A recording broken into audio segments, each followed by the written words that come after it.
you made of? At Marian University, our students are made of character and faith. Our students are service-minded and want to make a difference in the world. Our students possess the skills and intellect required of leaders. Come to Marian University, Indy's premier Catholic university, and let us help you find out what you're made of. You can apply for free today at marian.edu. Stay cool during the dog days of summer with a free AC from Peterman Brothers. Your home should be a place of comfort and relaxation, so let us help you keep it that way. This month, install a qualifying heating and cooling system with Peterman, and the AC is free. Plus, you can relax knowing it's backed by our exclusive lifetime unit replacement warranty. Visit PetermanHVAC.com to schedule.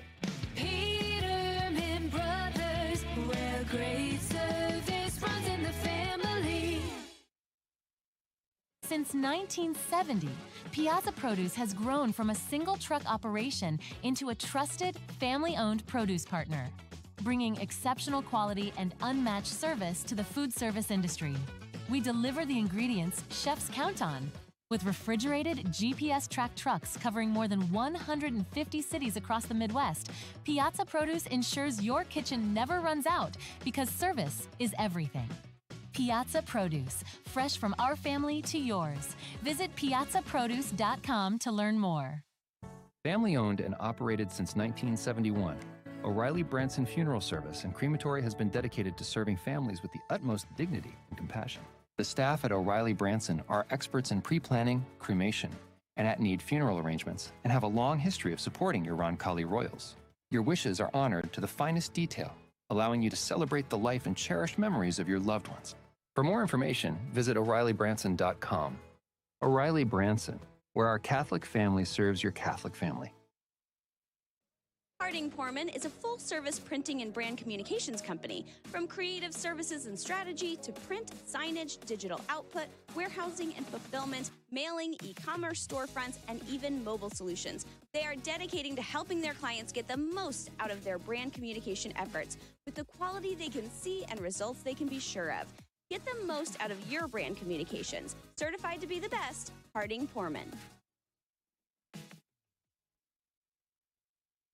Whether you're heading out of town or just need trusted care for your pets, look no further than the Kennel at Arbor Lane. With spacious indoor and outdoor accommodations, a caring staff, and a commitment to treating every dog like family, the Kennel at Arbor Lane is where pets feel right at home. From short stays to extended boarding, your four-legged friends will be safe, happy, and loved. Give yourself peace of mind and your pets the care they deserve. The Kennel at Arbor Lane, a proud supporter of Roncalli Athletics. Visit thekennelatarborlane.com to learn more. Thinking about buying or selling land? Maybe a hunting paradise, some productive farmland, or a cozy home with some elbow room? Then look no further than Bill and Jay Miner, your Whitetail Properties land specialists. These Roncalli alums know West Central and South Central Indiana like the back of their hands. Don't wait. Call Bill and Jay today at 317-446-9500 or at 317-370-2422 or visit their agent profiles at whitetailproperties.com. When it comes to physical therapy, you have the freedom to choose your provider. At Indiana Physical Therapy, our experienced therapists will work with you to create a personalized treatment plan tailored to your needs. Whether you're recovering from injury, managing a chronic condition, or looking to improve your sports performance, we've got you covered. Take control of your health and schedule your appointment today at indianapt.com or call us at 317-449-2333. Score big for Roncalli every time you swipe with Indiana Members Credit Union. When you use your IMCU Royals debit card,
Roncalli football has finally arrived.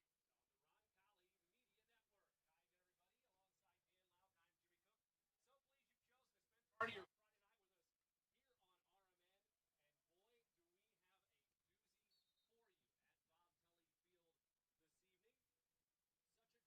fact, that is one of only 6 games in the state tonight across any class of Indiana high school football that features 2 teams inside the top 10 against one another.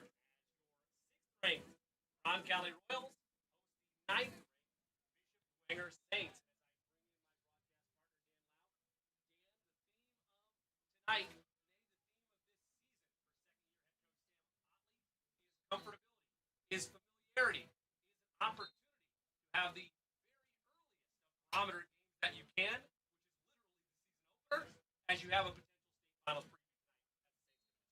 Well, first off, Jimmy, it's great to be back, my man. I missed you, brother. But hey, what I like about this, Jimmy, is it's fresh blood, right? You got to go all the way back to my junior year of high school when we started up the series with Southport back in 2008. Since we've had a different opener, right? And with Southport, you're usually pretty familiar. They're right down the street, closest high school to Roncalli, outside of Beech Grove, I believe. You kind of knew what you were going to get every year because you're familiar with those guys. Now we're talking about a program in Fort Wayne Bishop Dwenger, a couple hours away up there in Fort Wayne. They're a storied program, but it's a program we've only played twice, right? So fresh blood. Don't really know exactly what you're going to get, a team you're unfamiliar with, but I think it's going to be a fantastic matchup.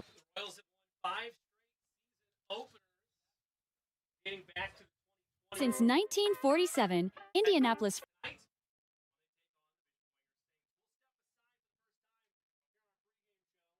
Fruit has been delivering the conversation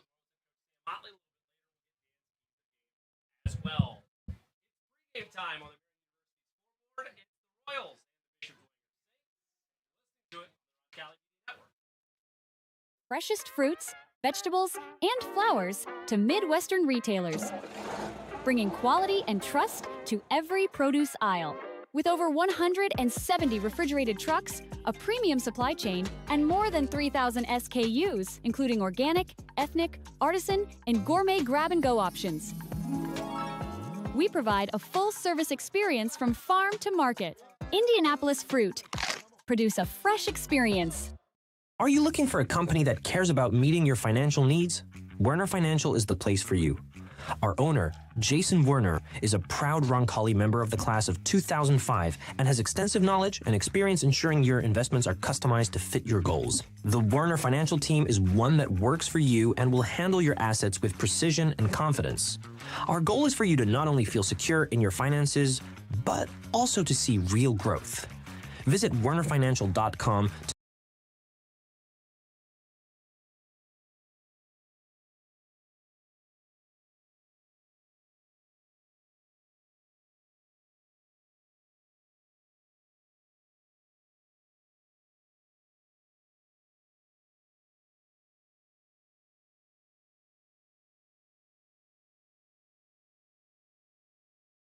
Gallagher's Pub and Eatery, your go-to spot before, after, and during all Roncalli events.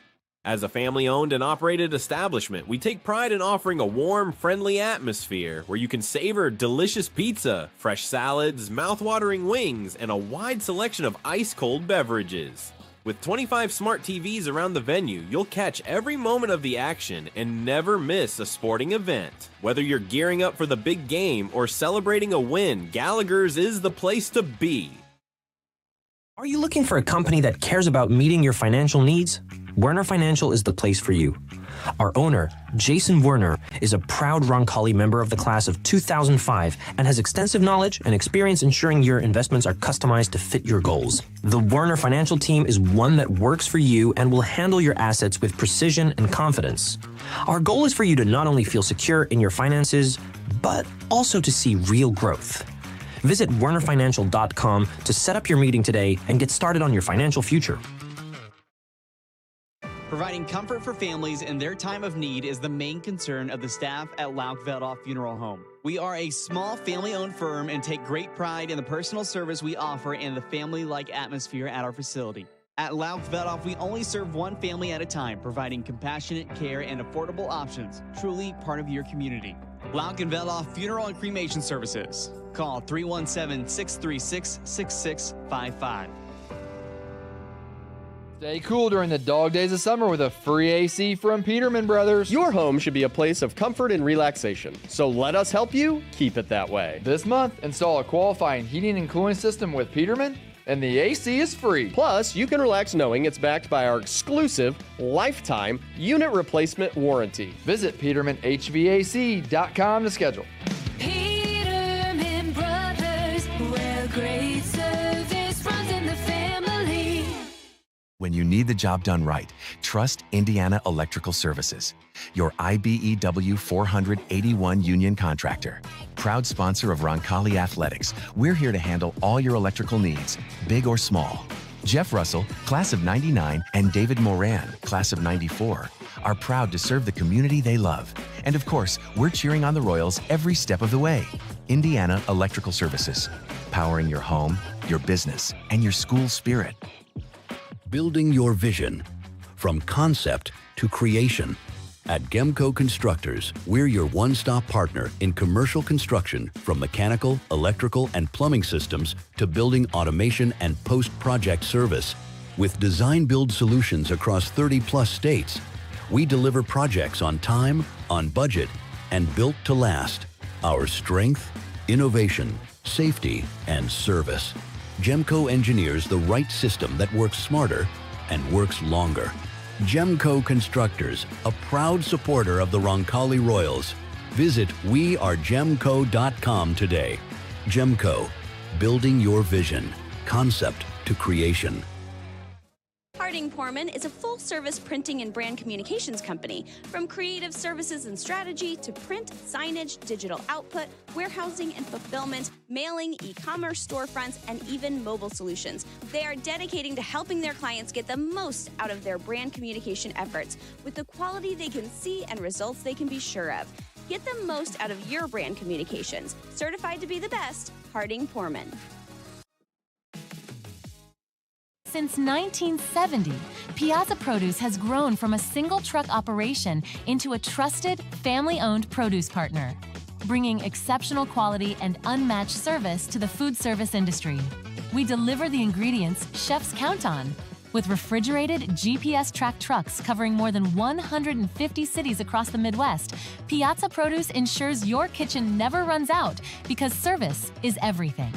Piazza Produce, fresh from our family to yours. Visit piazzaproduce.com to learn more.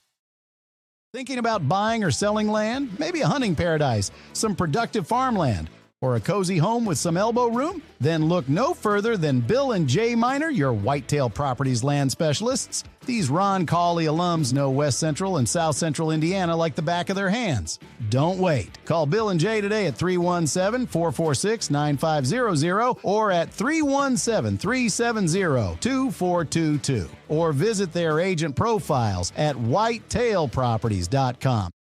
At Kids Abilities, we believe in one simple truth: no limits, only possibilities. Our dedicated team offers pediatric occupational, speech, and feeding therapy focused on sensory regulation, building intrinsic motivation, and making meaningful connections for children from birth to 21. We go beyond therapy. We support families, celebrate achievements, and unlock each child's fullest potential. Kids Abilities, where possibilities become realities. Visit kidsabilitiesindiana.com or call to learn more today. So call them today at 317-889-9574. They even have 24/7 emergency service. Call them today. Annee and Bartram, 317-889-9574. Family owned. When looking for reliable HVAC professionals, look no further than Operated since 1971. O'Reilly Branson Funeral Service and Crematory has been dedicated to serving families with the utmost dignity and compassion. The staff at O'Reilly Branson are experts in pre-planning, cremation, and at-need funeral arrangements, and have a long history of supporting your Roncalli Royals. Your wishes are honored to the finest detail, allowing you to celebrate the life and cherished memories of your loved ones. For more information, visit O'ReillyBranson.com. O'Reilly Branson, where our Catholic family serves your Catholic family.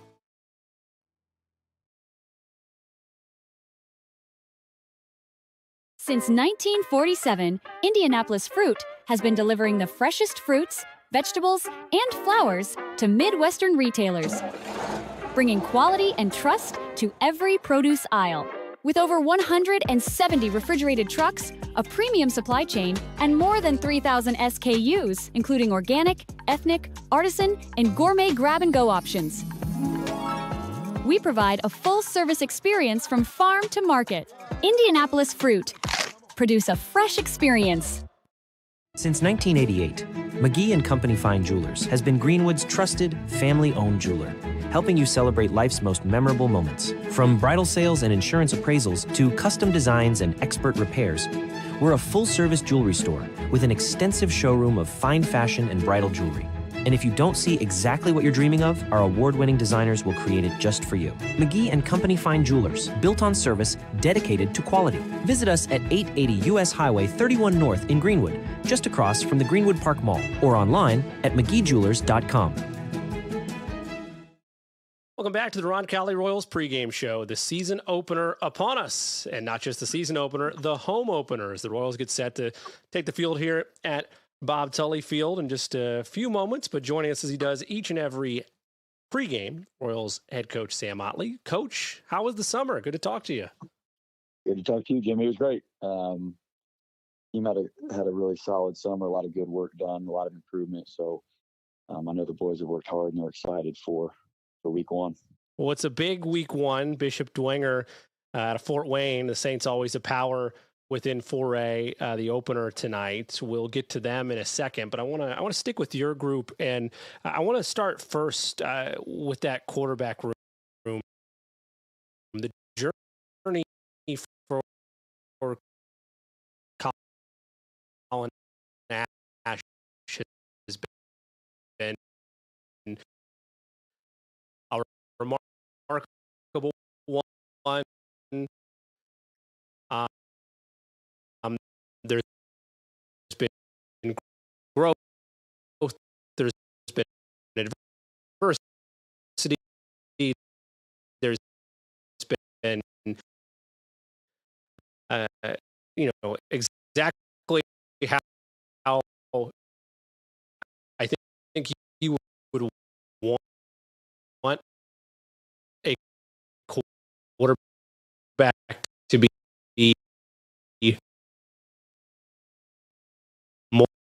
molded by the fire of the position, if you will. And now he's here as a senior, ready to go for your group.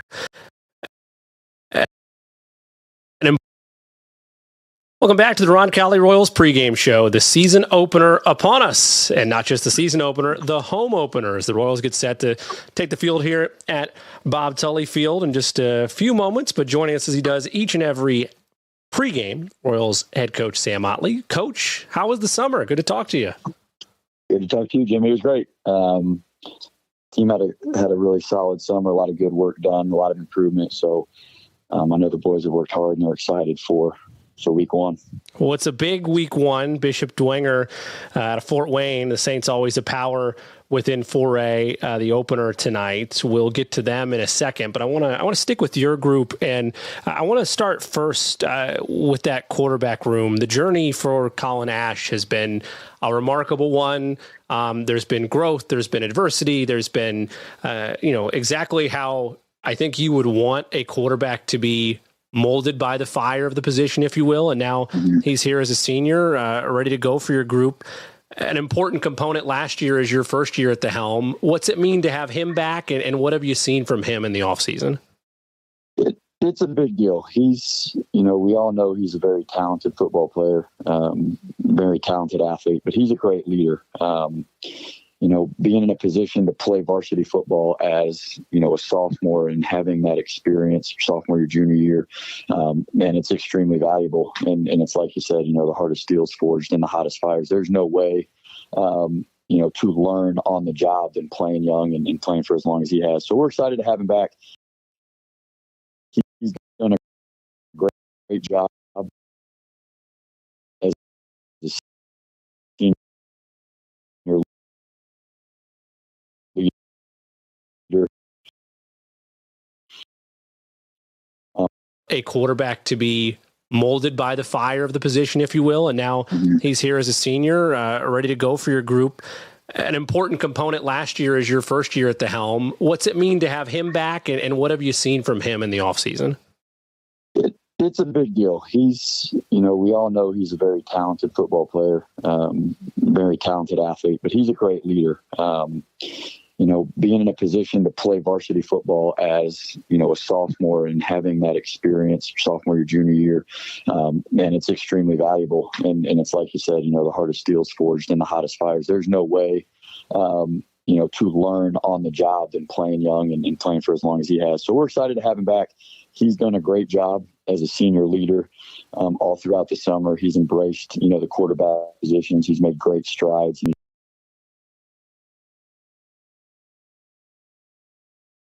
Just a dynamic athlete that allows us to do a lot of fun things. So as an offense, we're excited to have him back because of his ability on the field and how he's able to get others involved and just make us a better offense and football team. But more importantly than that, to just have his leadership ability amongst the guys to get them going in the right direction and keep them motivated and really push the team to get the most out of them.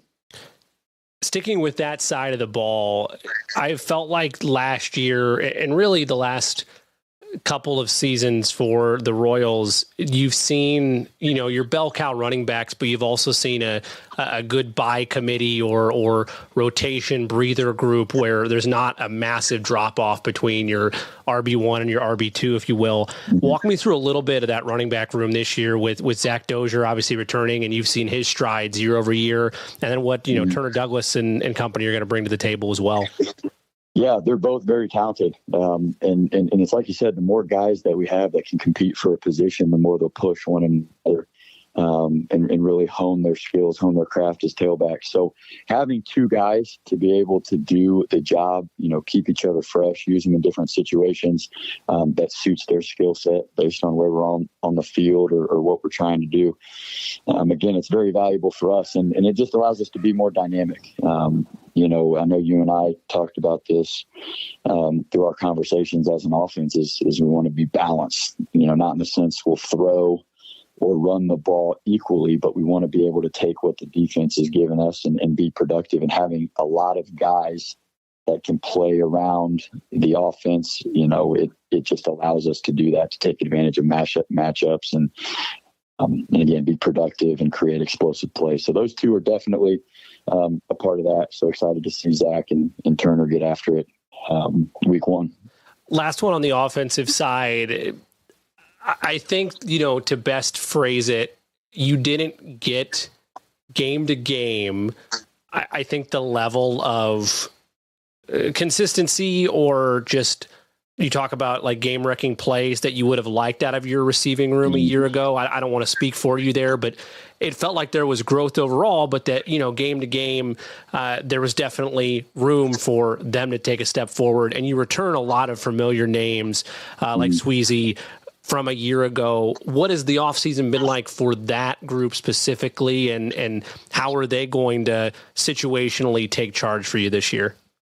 Sure. That the wide receiver room, again, you talked about it, returning a lot of productivity, but I would say, more than that, if you look at guys across the team who committed after the season to developing themselves physically in the weight room through their conditioning, getting involved, running track, just to build themselves up as athletes to be exactly what we said when their opportunity arises, to be able to make explosive plays. It has been a fun group to watch. And with that group, we're talking about, Alex Toth, Ben Sweezy, Luke Rader, Mikey Dillon. Those are some of the older guys, juniors and seniors, coming back that have really, taken their job seriously and committed to progressing so that outside, that perimeter threat, really, really provides problems for the defense. So I'm really proud of that group. They've done a great job. And, they've set a great example as well for the young guys on how the wide receiver room is going to operate. So it's, it's been fun to watch those guys. And again, I know just as much as the rest of the guys, they're excited to get out there and show, what they've been working on. Speaking of the defensive side of the ball, walk me through what this particular brew of Roncalli Royals defensive football is going to look like. Because, there's some monster names on there. Casey Horton, Dom Nelson up front.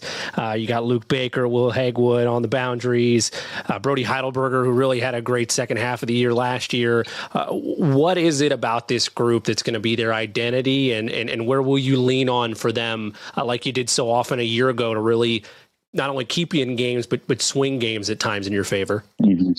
Yeah, Roncalli defense, and you will hear me say this, I call the offense and all of that, but man, it is defense that wins championships, and our defense, when you play at Roncalli, it's a challenge. It's a commitment to, the relentless, fast-paced, fly to the football, mentality that it takes to play Roncalli defense the right way. And we're fortunate, to have the defensive coaches that we have to get things rolling. Ever since the summer started, it's been organized, it's been locked in, it's been installed well. And the best thing for our offense is having a great defense to go up against during practice. So they challenge each other. They compete. They take it personal. They want to win. And it's been a great back and forth of really good defense pushing the offense then pushing the defense in return. And I would just say that Roncalli identity of get lined up, read fast, fly to the football, all 11 like a pack of wild dogs is going to be the mentality all year for those guys. Let's go to you for a second. This is your second year at the helm. I would imagine there's a level of, I don't know if butterflies is too strong a term, but there's a level of bittersweetness and excitement being back to first year at your alma mater. We talked about that a lot, but now that's, the honeymoon phase, I guess, if you will, or those butterfly phases are gone for you. Now you have a whole off season under your belt again. You know the ins and outs of the job more so than you did a year ago. What's changed for you? How have you changed? And what are you most looking forward to in year two? Sure. I think, that butterfly feeling, I think, whatever you want to call it, I think it definitely continues. I don't know if butterflies would be the word, but there's a sense of urgency from when I started last year going into this year that still is there. And, that whole philosophy of everything that we're doing, we want to find a way to do it better, make sure that we realize things that we can do better, recognize a problem, find a solution to it, and then, just make the overall program more efficient. And, the biggest difference from last year to this year is, again, having a whole season and off season with the guys and with the coaching staff to really nail down who we are, what we're going to do for the following season, and get those processes in place so that we can really hit the ground running in the summer. So there's a lot of energy. There are a lot of great coaches. I am fortunate to have the staff that I have and to have the input offensive and defensively to get us to where we are now. So that really helps. And again, I think the biggest thing going into year two is still that sense of urgency remains. We know who we are and what we need to do, and now it's just about going out there and getting it done. I know that this is out of your control, and it varies coach to coach if it even matters to you at all. But you guys finish the final AP poll of last year, 14th. You open this year's first USA Today poll at 6th in the class. I mean, that's a pretty good jump. And there's a certain standard that you and I both know that Roncalli kind of commands to begin with. But to see that type of recognition still around the program and see that for you in year two, what does that mean to you? It's very cool. I think the guys appreciate that. When you see things like rankings, definitely there's, provides a sense of recognition for the effort that they've put in. And one thing that I'd say as a coaching staff and as a team, we aren't going to, let a ranking determine what it is we're capable of doing. And I think if you ask anybody in that room when they talk about rankings, they will tell you we are more focused on the opportunity we have in front of us. And I think the one thing, that all the great Roncalli teams over the years have had is regardless of what rankings are, we know who we are, and we know when we play our best game together, what we're capable of doing. So I think they use it as motivation. It's a great thing to see, but I think it definitely provides them a challenge saying, you know what, here's where we're ranked. Let's go show what we're really capable of doing. Well, you talk about motivation or potential to show what you're made of and what you're capable of doing. Traditionally, a matchup that saw Roncalli and Southport face off against one another. Quite the next batter up to open the season. I'm sure you wouldn't have it any other way. But I mean, you're talking about legitimately a semi-state or a state final type of atmosphere to start the season. I mean, we joke about it in the college ranks. You got Ohio State and Texas out of the gate in college football, and here it's Roncalli and Bishop Dwenger. What's the film say about the Saints, and what are the opportunities at stake with such an early season test for your group? I don't think either program would have it any other way. I know watching film and knowing enough about that program that, again, they want to start the season off. They're a very confident, well-coached, disciplined football team. And, if you take a look at the film from last season, you'll see that.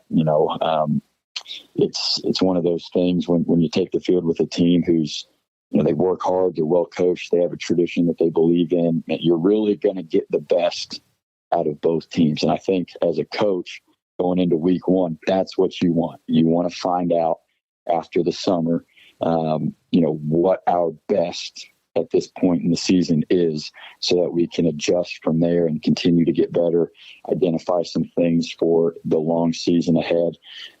So it's a great matchup. We're excited for it. It's going to be a great environment and a hard-fought football game.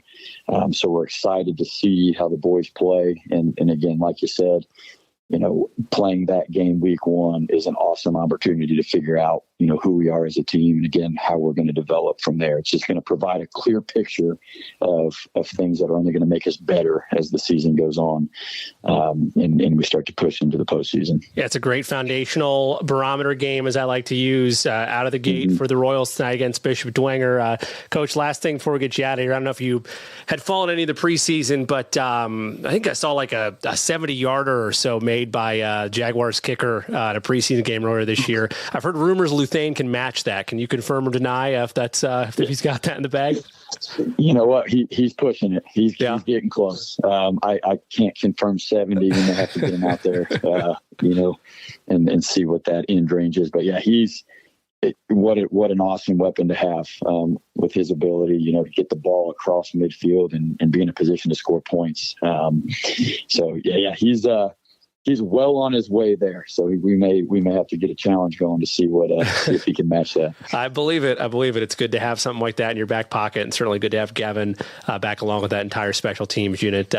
Coach, always good to catch up with you. Looking forward to these chats throughout the season. You mentioned it. It's as good of a test to find out where you go from here with the Saints tonight. All the best, and we look forward to talking to you, like I said, as the year goes on. Thanks, Jimmy. That's Royals head coach Sam Muley. We'll be back with Dan's Keys to the Game after this. It's Roncalli Royals football on the Roncalli Media Network. When it comes to coin laundry, Laundry and Tan Connection stands out as Indiana and Kentucky's biggest and best. With cleaner, more spacious and user-friendly facilities, they lead the way in laundry services. But that's not all. They're also the area's premier tanning salon, offering top-notch tanning facilities at competitive prices and the best hours around. Discover why Laundry and Tan Connection is the top choice for both laundry and tanning by visiting laundryandtan.com today.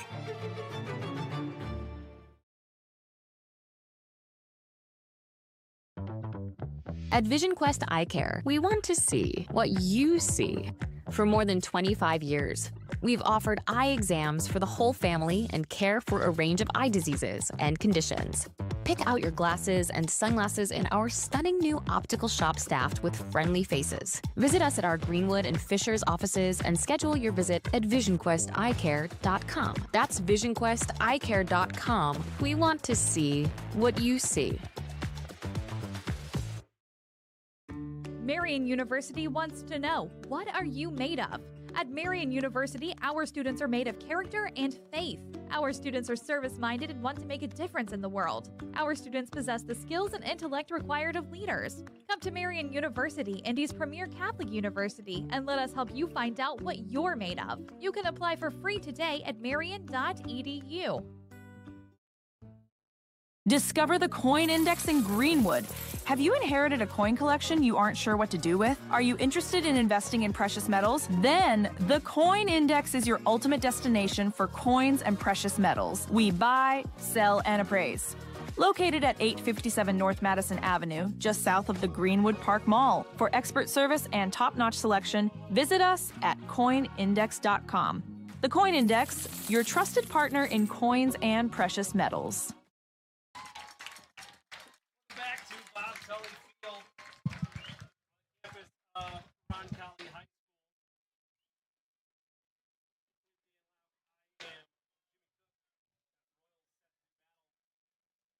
Against Dwenger. Time to take a look at our keys to the game, brought to you by his abilities. Yeah, Jimmy, starting on the offensive side of the ball, look, you got some returning starters. It's time to let Colin Ash and Zach Dozier do the heavy lifting, right? It's the first game of the season. The younger guys that haven't had this experience under Friday Night Lights, let your veteran guys who have played a lot of snaps do the heavy lifting, at least in the first half. You talk about those two. They were the leading rushers in 2024 in 8 out of the 11 games, so they both can run the ball effectively. Obviously, Colin adds his arm in there as well. And then let your offensive line have an opportunity to finish the job. Our offensive line typically makes a difference in the fourth quarter, and we got some experience up there as well in the form of Carter Sitzman, Zane Baker, and Charlie Dugan, all returning starters. Defensively, listen, Jimmy, no deep tracks, just the hits tonight, baby, okay? So what I mean by that is don't throw the whole playbook out there the first game. Play your base install defense at least in the first drive. The reason for that is there are a lot of fresh faces on this Roncalli defense. You want them to get their feet wet, and you want them to play the game, not think, right? Take the thinking out of the game. Let them just react to a single read and go find the football. I think this is going to be a great game, Jimmy. Like I said, Dwenger's got a lot of history, very similar to Roncalli. You look at their roster, a lot of, multiple last names of the same, right? A lot of history with this program. It's going to be a hard-nosed, hard-played game tonight.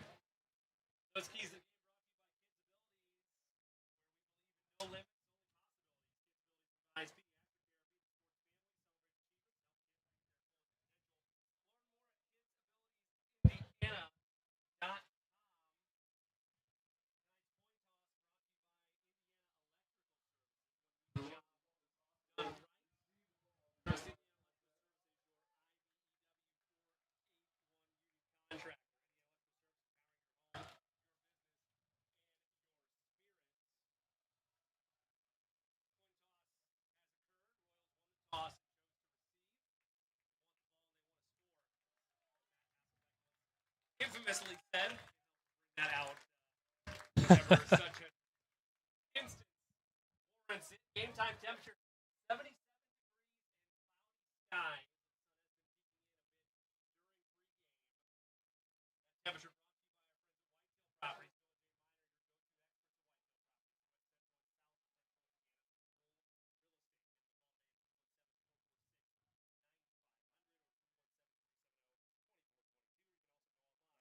Whitetail. Zach Dozier back deep for the Royals along with Turner Douglas.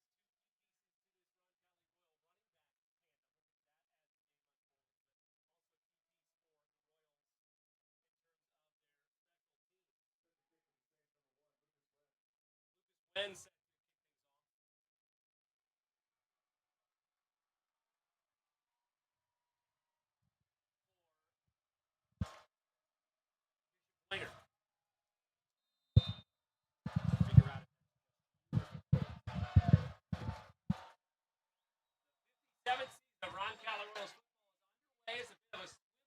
Bobbled at the 10, picked up by Alex Jarvis. Head to the right side and down. Possession of Roncalli football will begin. 5 campaign. Yeah.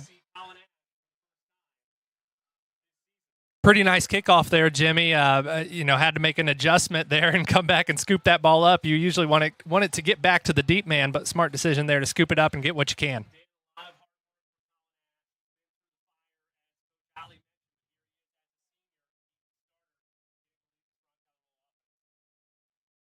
Yeah, and he's finally going to feel comfortable now. He got a lot of playing time last year, but as you remember, Jaden Buchanan was the starting quarterback in game 1.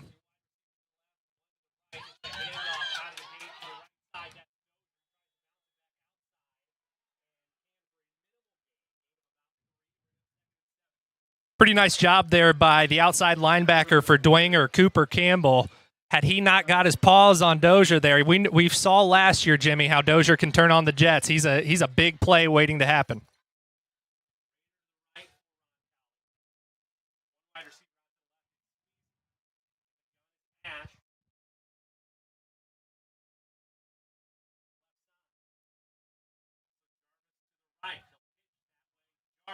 Left side, he tripped up after a gain of about 4, sets up third and Roncalli. Getting behind the sticks, setting up third and manageable.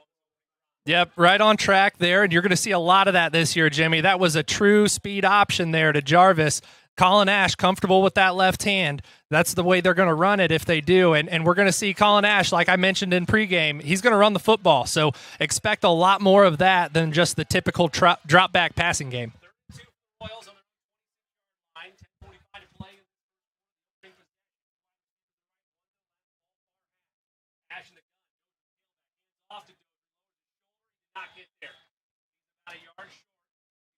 Right side, blocker down.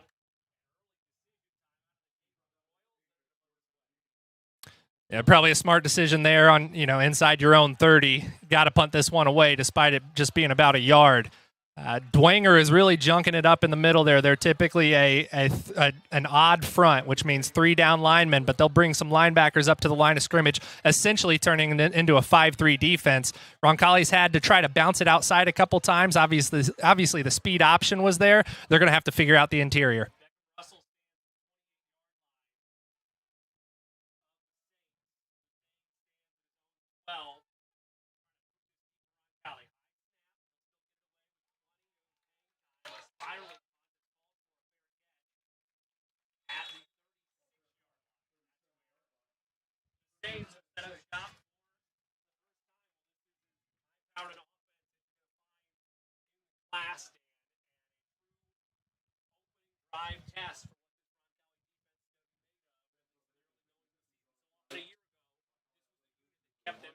Absolutely. They had a fantastic year defensively last year, did the Royals.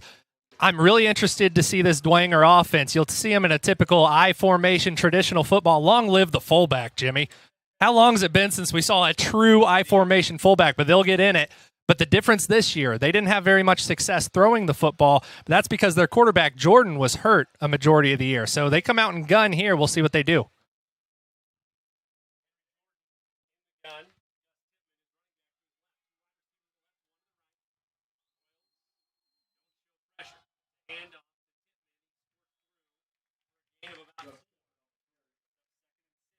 And Tippmann's not a big bruising running back, only 5'5", 155 pounds, but the struggle with that for a defense is to try to locate them, Jimmy. So a lot of times those guys that are shorter can find those seams that the linebackers at the second level may not see.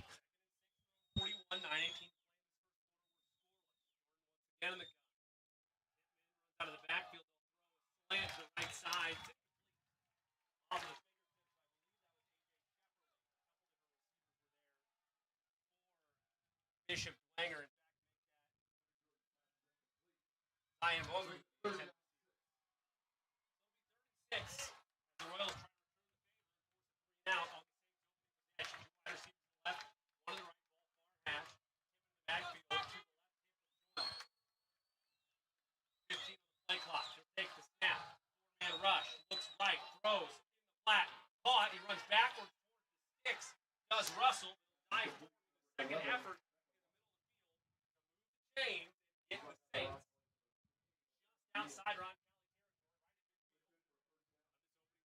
Pretty nice throw there from Jordan to get it straight into the hands of Beckham Russell.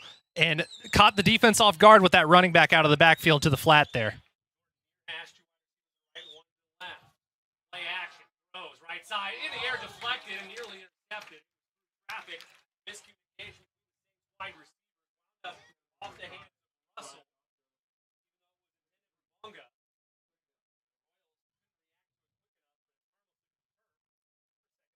And that was a true option there. The quarterback had the decision to either hand it off to the running back, or if he liked the secondary, he pulls it and throws it. He liked it there. It looked like the Dwenger receiver might have slipped just a bit.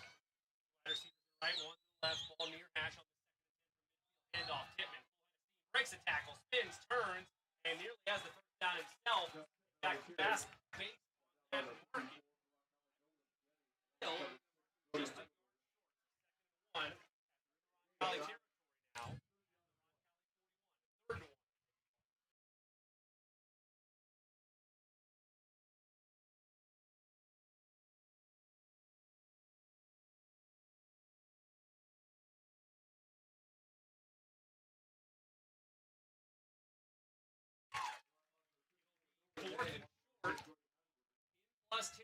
Oh, they're giving him the first down, Jimmy.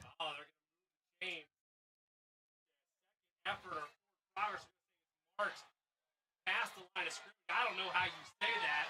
They met at the point of attack, and the Royals faithful, none too happy. You know, the line judge up towards the Dwenger sideline had a much more favorable spot. Yeah, regardless, got to respond here. Takes the snap. Left man in the backfield. Pittman. Further to the left to Dennis. Hard hit near the sideline after the catch, but it is a gain of coming. You can see the strength of Jordan's arm. He gets it out there to that quick curl quickly. If you're playing that boundary corner position, as Luke Baker is right now, you really got to be tight in coverage in that position with the arm strength of Jordan.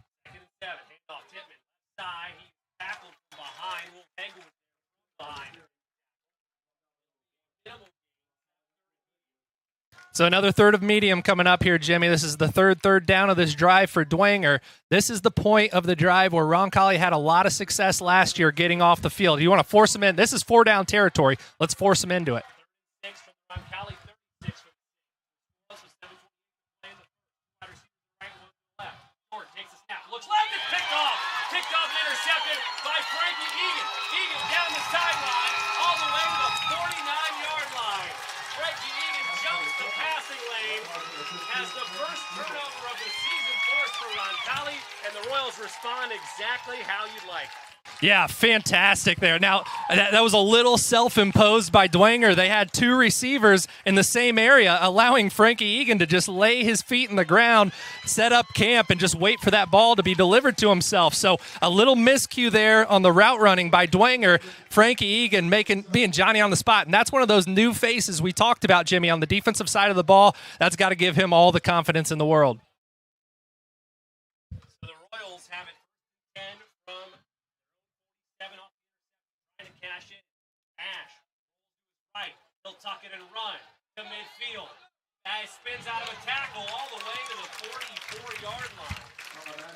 Make it the 46-yard line, I beg your pardon, of Dwenger. And you could feel the momentum building, Jimmy, on this, when you get the first game of the season every year, you got to knock the nerves off a little bit. And sometimes it just takes a big play like Frankie Egan's interception, and you start to get the juices flowing, the crowd starts waking up. Let's put together a nice little touchdown drive here.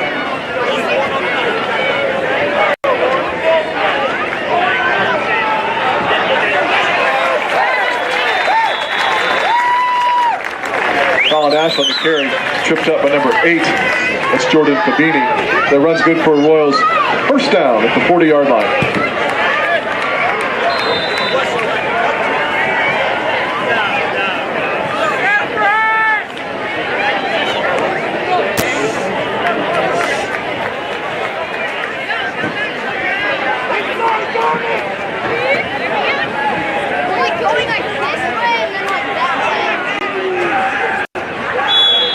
Dash on the carry, brought down by number 6, Doug Henry.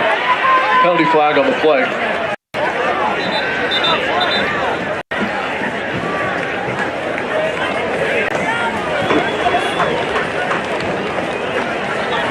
number 77, Brian Espinoza, who I've been hearing a lot about this summer, Jimmy. He's just a sophomore, big kid, and he's got a mean streak to him. Well, sometimes that mean streak can turn into penalties. So for a young player, he's got the juices flowing. As I mentioned earlier, he's got a bunch of, adrenaline pumping, but you got to stay level and not hurt your team with that aggression.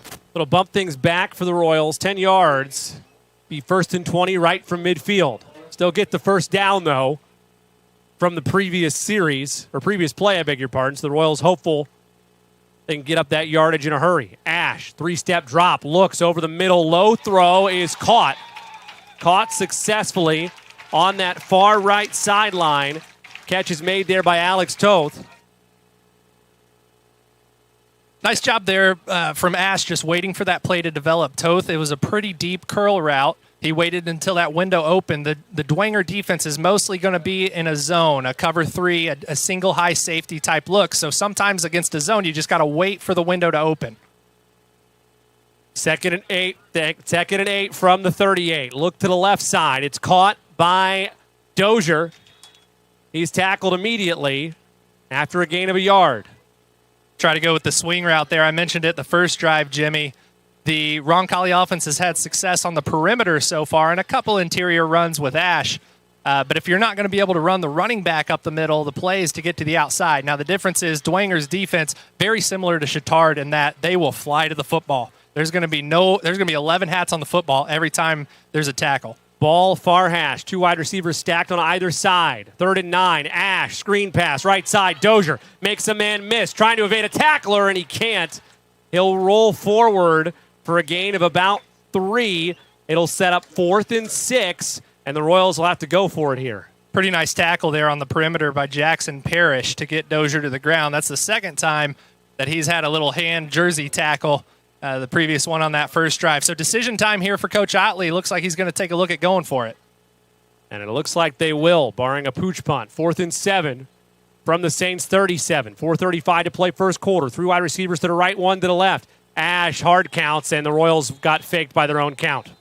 And now you likely punt this one away. Yeah, they go with the exit motion, meaning the running back is motioning out to the flat before the snap. Sometimes the trouble with that is you just got to wait just a split second more than you typically do in your normal snap count just to let him get out to the flat and make the defense adjust.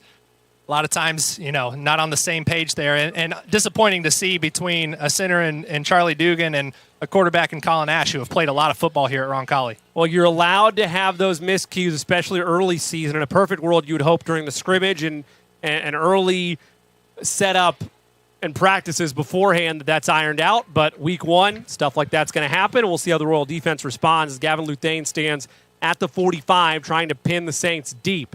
He'll get a perfect skying spiral that is taken at the 10-yard line for a fair catch, and that's where they'll set up shop.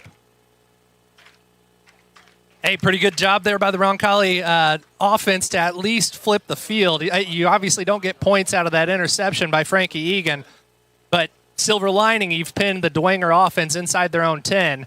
Wouldn't be surprised to see new Roncalli defensive coordinator Alex Maytag put up some pressure here and try to force another mistake from the quarterback Jordan of Dwenger. Well, already 1 interception on the day. Frankie Egan, the linebacker, and the junior making that pick.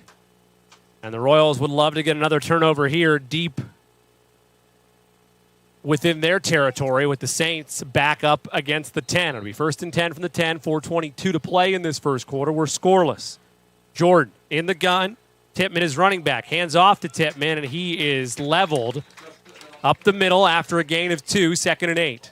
And no disguise there. Roncalli was bringing 5 from the snap, trying to put the pressure that I alluded to on Dwenger. Typically when teams are pinned back inside their own 10, first play call 90% of the time is going to be a run just to try to give themselves a little more cushion.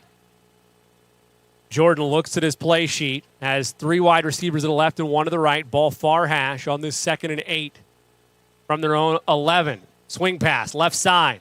Caught by Russell. Tries to find a block on the outside. He can't, but he does fight forward for a little bit of extra yardage. And they will mark him just short. It'll be 3rd and a yard. Good job by Jordan, the quarterback, reading the defense, realizing there was pressure in the box, and he had numbers on the perimeter. It was 3-on-3 with his receivers, made a nice throw to the flat. A really nice job, though, by Roncalli's Brady Tiller at the cornerback position to force that back in and at least force a third down here. 3 wide receivers to the right, 1 to the left. Ball near hash on 3rd and 1 from their own 19. Jordan with the tailback next to him. It's Tippin. Play action. Screen pass right side. It's read the whole way. The ball is out. It's dropped incomplete. What a game-wrecking tackle by Brady Tiller. And the Royals force a punt on the heavy shoulder hit from Tiller to force the incompletion. Fantastic read there by Tiller. He saw the ball go up quickly. It was a quick 2-step drop from the quarterback. Tiller immediately breaks on it. Probably would have been a first down had the receiver held on. Back-to-back plays there, and those are the plays that coaches love in the film room. Using your hands to get off a block, the previous play, force third down, and then a huge play there to force a punt. Will Hegwood stands at the Roncalli 35, back to receive this punt from Maxwell Jordan, who stands at his own 5. 3:07 to play, first quarter, we're scoreless. Low snap, and Jordan will just line drive this right at Hegwood, who runs up and muffs it. Hegwood muffs it, but he's first to it to save his mistake. He was tackled into the loose football by Doug Henry on the coverage, but Hegwood able to dive back and gather it at the 43-yard line of Roncalli. Disaster averted as the Royals get set for their second possession of the ball game. That was a prime their third possession of the ball game. Prime Aroldis Chapman fastball of a punt, man. I mean, kudos to Hegwood for at least attempting to catch that. He might have had some room had he been able to hold on, but that one had some heat on it. So punt, go the Royals so far tonight in this first quarter with under 3 to play in the opening frame. Handoff. Up the right side. Dozier on the carry. He'll gain 2. 2nd and 8 upcoming for Roncalli. Roncalli's getting what it wants offensively from a scheme standpoint. And if you watch these plays on replay, you're seeing the holes open up. But what's happening is Dwenger's doing a really good job getting off their blocks and making tackles. We'll see if they can continue to do that and keep that up throughout the night. Ball middle of the field. Dozier to the right of Ash. 2 wide receivers to the right, 1 to the left on 2nd and 8 from their own 40. Saints show pressure. Now they break it off. Ash rolling to his right, throws downfield, looking for a receiver. A lot of contact. Did he make the catch anyway? No, he did not. But a lot of contact battling between Nicholas O'Keefe and Luke Rader. The officials say play on it. It's 3rd and 8. You know, you just had a feeling, Jimmy, because that ball was so close to the sideline. It almost looked uncatchable for a second, but then Rader's able to get his paws on it.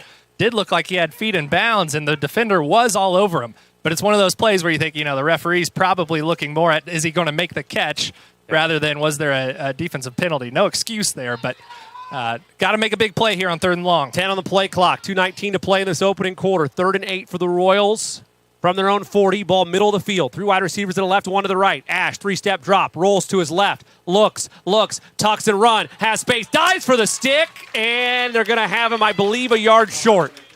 Let's see where it's spotted, but based on that spot, he's a yard short, much to the dismay of the Roncalli faithful, and now it's decision time for Colin Ash. Yeah, and I think this one being more at Coach midfield, you feel like you can pick this one up. I'd love to see a replay of that one because he did reach past it, but what I'm guessing happened is his foot may have stepped out just a bit early, but big decision here. Looks like they're going to get under center and try to push this one forward. Royals are going to go. Push. Ash directly under center, dives forward, the push, the spin. He didn't get it.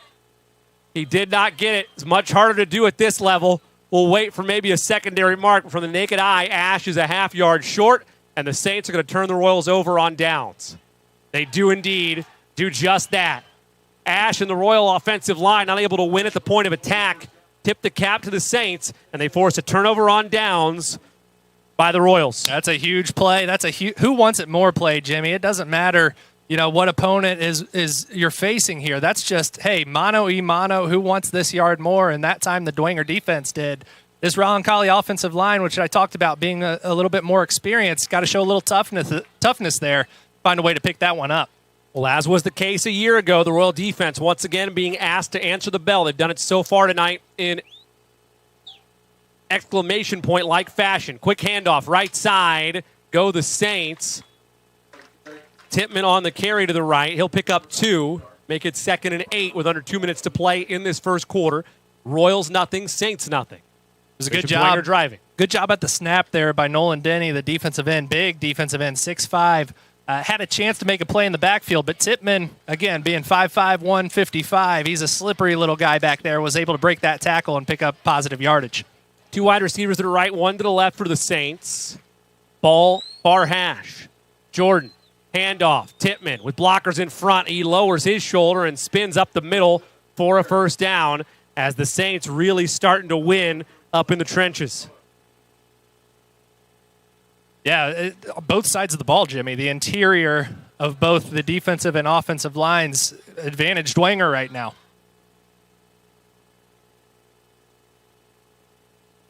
They'll call it not a first down. 3rd and 1 instead for the Saints with 65 seconds to play in the first quarter. 3rd and 1 from the 38. They're in the shotgun with a wide receiver or a running back on either side of Jordan.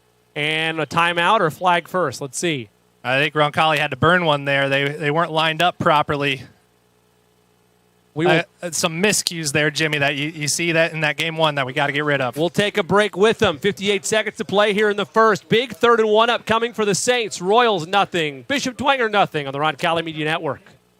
Go. Play commercial. Connection stands out as Indiana and Kentucky's biggest and best. With cleaner, more spacious and user-friendly facilities, they lead the way in laundry services. You good, guys? Yeah, everything good there? Yeah, I have no idea. It was working fine, and it's a USB in. I think things might be just getting hot in here. I'm not necessarily sure because Dan was good, but you weren't. But we could hear you guys fine in here. Okay. I really don't know. So I basically just did an out into the box, and everything's fine now. Okay. Coming back. We need make sure we have raw recordings at all times just for I'm archival purposes. I'm doing my best. Good. Nope, keep going. Okay. Hey, Jimmy, we're coming back. We want to see. Ready? Fade out. Big 3rd and 1 for the Saints. Handoff up the middle. Tippmann did not get there.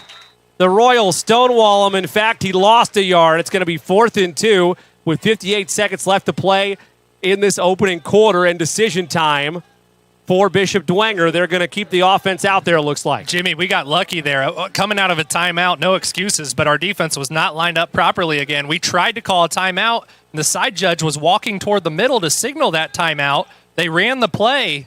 Now Dwenger's pointing and saying, hey, he called timeout, which that referee was trying to, but for whatever reason was really lazy walking into the middle of the field, let the play run. I don't know I've never seen this, Jimmy. I don't know what you do here. Unless the referee claims he was trying to run out there, you can't then retroactively call a timeout after a play has happened. Yeah, they are going to call the Roncalli timeout, which is inexcusable, Jimmy, to have back-to-back timeouts on defense.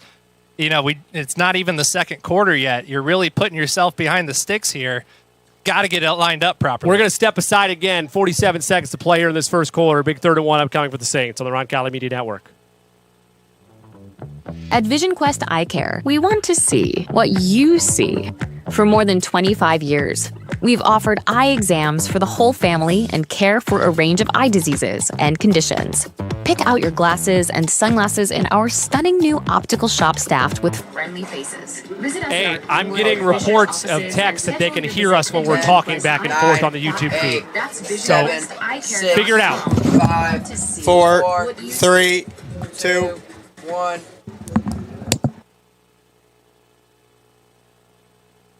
Welcome back to Bob Tully Field with Dan Lauk. I'm Jimmy Cook. 3rd and 2 upcoming for the Saints. Bit of a false start, pardon the language, because it's not a penalty, but a false start in terms of the Royals thinking they had to stop last play, Dan, but instead a timeout given. Regrettably, back-to-back timeouts for the Royals, and we'll do it again here on a big 3rd and short. Yeah, Jimmy, and it was one of my keys to the game, right? Keep it simple, right? Game 1, you got to get your players lined up and let them read and react. But right now, our defense looks a little confused. It was Frankie Egan both times. Didn't know what side of the field he was supposed to be on. Burning 2 timeouts in a row on defense is catastrophic. It's just something that can't happen. 2 wide receivers to the right and 1 to the left. It is 3rd down, correct, Jimmy? They're showing the second Saints on the sticks. On what should be 3rd and 2, and now, as Dan alluded to, the dial-a-down was off the mark, but it should be 3rd down. And now the officials are going to have to call their time because they haven't had enough time in the last 120 seconds to figure out what down it is. Well, at least it's a beautiful night. Hey, that's all you can ask for. If this game was played a week earlier, there might be pitchforks already. How hot it was last weekend. 58 seconds to play in this opening quarter. We're scoreless. 3rd and 2 upcoming for Bishop Dwenger. And now Bishop Dwenger trying to appeal that it should be 2nd down. But by all accounts, with the scoreboard and where things are, it's 3rd and now officially a yard they'll mark it. So 3rd and 1 for the Saints. A running back on either side of Jordan who's in the gun. Royals trying to stop him. Jordan, handoff. Left side, he's stonewalled and thrown back. Carson Keller there, the first linebacker to make the stop.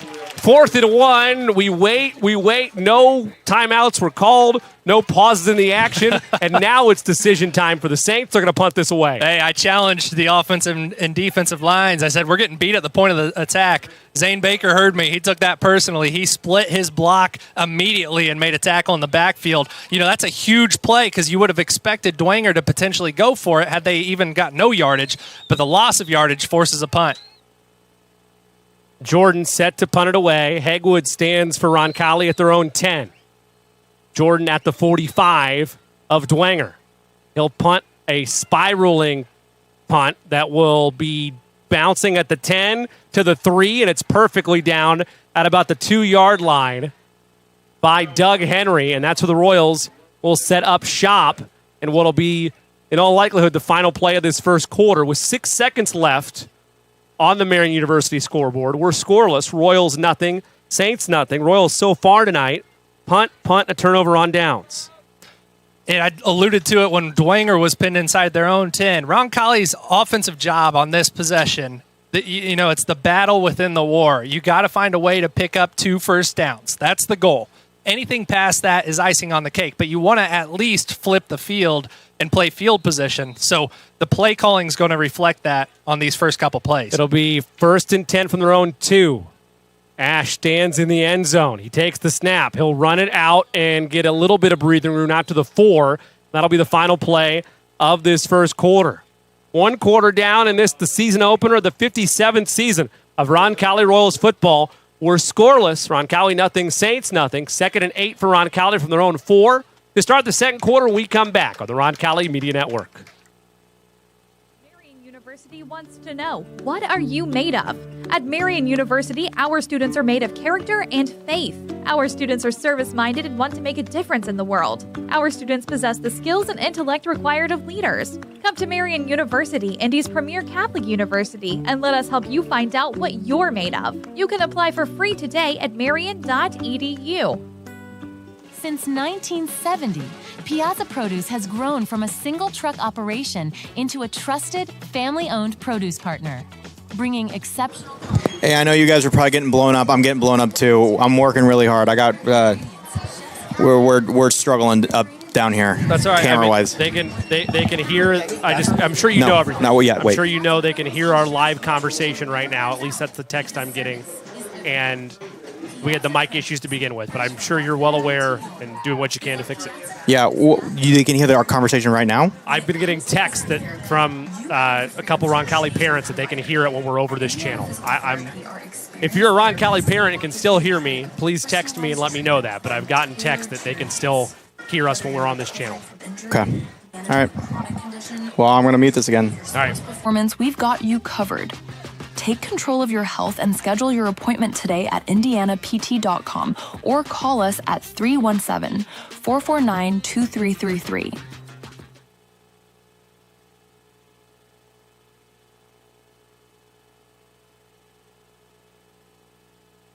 For the Royals, welcome back to Bob Tully Field. While we were away, 2nd and 8 for Roncalli. It's a handoff up the middle. That picks up about 2, so it'll be 3rd and 6 for Roncalli. With Dan Lauck, I'm Jimmy Cook. Start of the second quarter, we're scoreless. As the Royals deep in their own territory. 3rd and 6 from their own 6. 2 wide receivers to the left side and 2 to the right. Ball far hash. Ash has Dozier to his right hip. Collin receives the snap. Option look, pitch to Dozier. He's got a block, hurdles a man, gets to the right side, picks up the first down.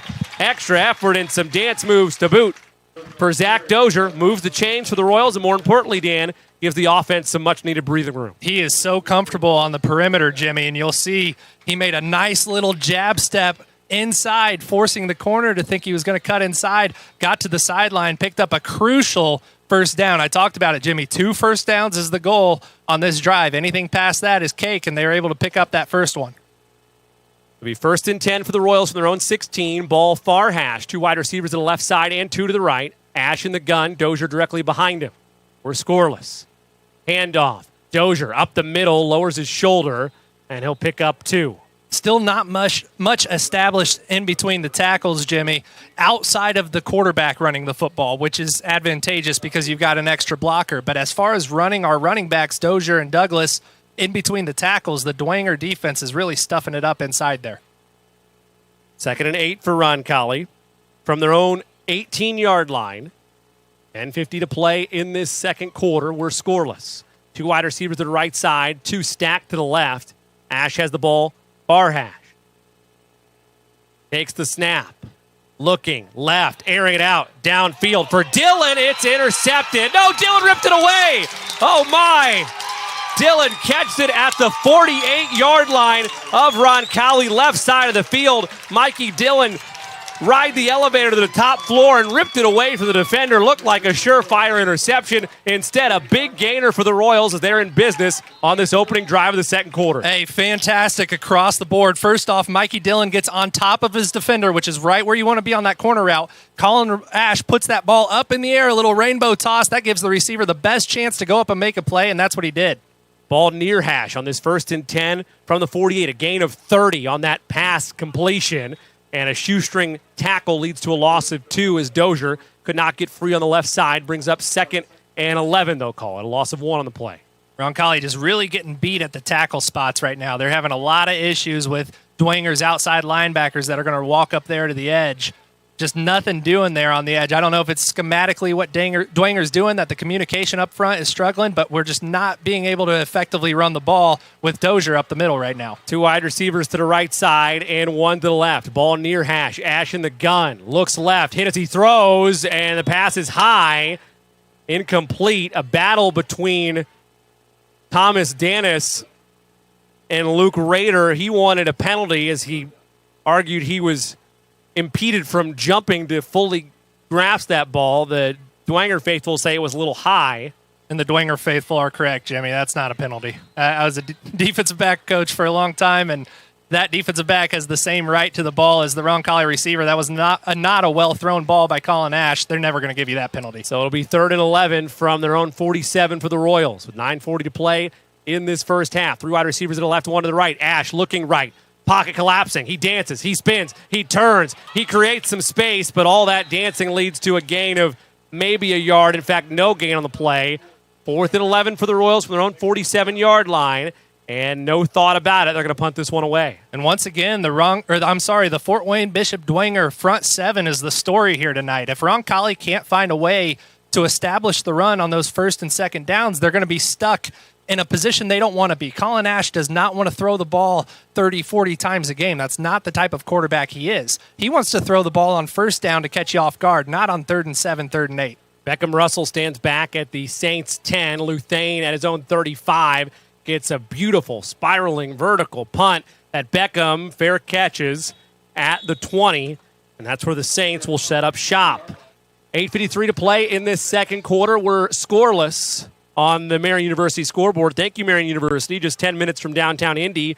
Marian University stands out with its mission to be a premier Catholic university committed to excellence in learning, embracing the Franciscan and liberal arts traditions. Marian University excels in teaching, research, and scholarly activities. Interested in becoming a Knight or know someone who is? Discover more about enrollment and join a community dedicated to greatness at marian.edu. Go Knights! With Dan Lauk, I'm Jimmy Cook. Saints will have it from their own 20 on the fair catch by Beckham. 2 wide receivers to the left and 2 to the right. Screen pass right side. Caught by Tippmann out in the flat. He'll dive forward for 6. Call it 2nd and 4. Hey, there's multiple ways to play the perimeter. Dwenger prefers to allow Jordan to use his strong arm to get it out to his receivers, whereas Roncalli wants to run the ball to the perimeter. Dwenger's been effective so far on those quick tosses. 2 wide receivers to the left, 2 to the right. Ball near hash. Jordan in the gun. Play action. Quick pass. Right side. Caught by Russell. He dances forward near the first down marker. He has it. A gain of 5. Enough to move the chains. With 8:18 to play in this second quarter, we're scoreless. Roncalli given quite a bit of cushion at the line of scrimmage. And the trouble with that, with a quarterback like Jordan, who does have the arm strength to get it out there quick, typically you allow your field defenders to play off more, but his arm's so strong, you might have to tighten up here a bit and make him challenge you over the top. 2 to the right, 2 to the left. 3-step drop. Jordan looks, throws deep down the left sideline. Incomplete. He overshot his intended receiver. Hegwood was giving chase, but a couple steps there for the Saints wideout. And that's a play that you see Will Hegwood playing that boundary safety spot so many times last year, was able to get on top of those routes and either intercept the ball or break it up. This time he was a little slow recognizing it. It's basically a smash route. You run a little hitch underneath and then send somebody vertical. He took a little bit of a half second to get over top of that. He was lucky that it was a bad throw. 2nd and 10 for the Saints from their own 31. Handoff, deep, completed. Immediate win at the point of attack for Carson Keller. It's a loss of 3, and it sets up 3rd and long for Bishop Dwenger. Carson Keller, coming from the blitz on the interior, immediately gets into the backfield. A miscommunication up front for Dwenger, and this is exactly where you want to be as a Roncalli defense. You got your entire playbook to work with here. Do you want to go after Jordan, try to get to him quick? Do you want to sit back and drop 7 guys? We'll see what the Roncalli defense decides to do here. 3 wide receivers to the right, 1 to the left. Jordan in the gun. Ball, far hash. 3-step drop. Looking right. Throws in the flat. Catch is made by Davis. He breaks 1 tackle. He will not break 2. He'll gain about 6 on the play. Make it actually 9 on the play. And it'll set up 4th and 3 for the Saints in their own territory. They're going to look at this for a second, but you would assume punt this away. Smart play by the Roncalli defense. Keep everything in front of you there on that 3rd and long. Make Dwenger make a decision here. What I would like to see is Tiller keep his feet trying to make that tackle. It's one thing to go after the ankles if that's right where the first down marker is, but knowing that you've got a lot of space behind you, just stay on your feet, shuffle, wait till your teammates get there. Saints going to let this bleed all the way down and call a timeout and have a discussion and think about it. We will take one as well. 6:44 to play in this first half. Royals nothing, Saints nothing. 4th and 3 for Bishop Dwenger. We come back on the Roncalli Media Network. Cooling. Whether you need a routine maintenance check or an emergency repair on a heating or cooling unit, Annee and Bartram are available to handle all of your heating, cooling, and ventilation needs. Annee and Bartram strive to be the best, so call them today at 317-889-9574. They even have 24/7 emergency service. Call them today. Annee and Bartram, 317-889-9574.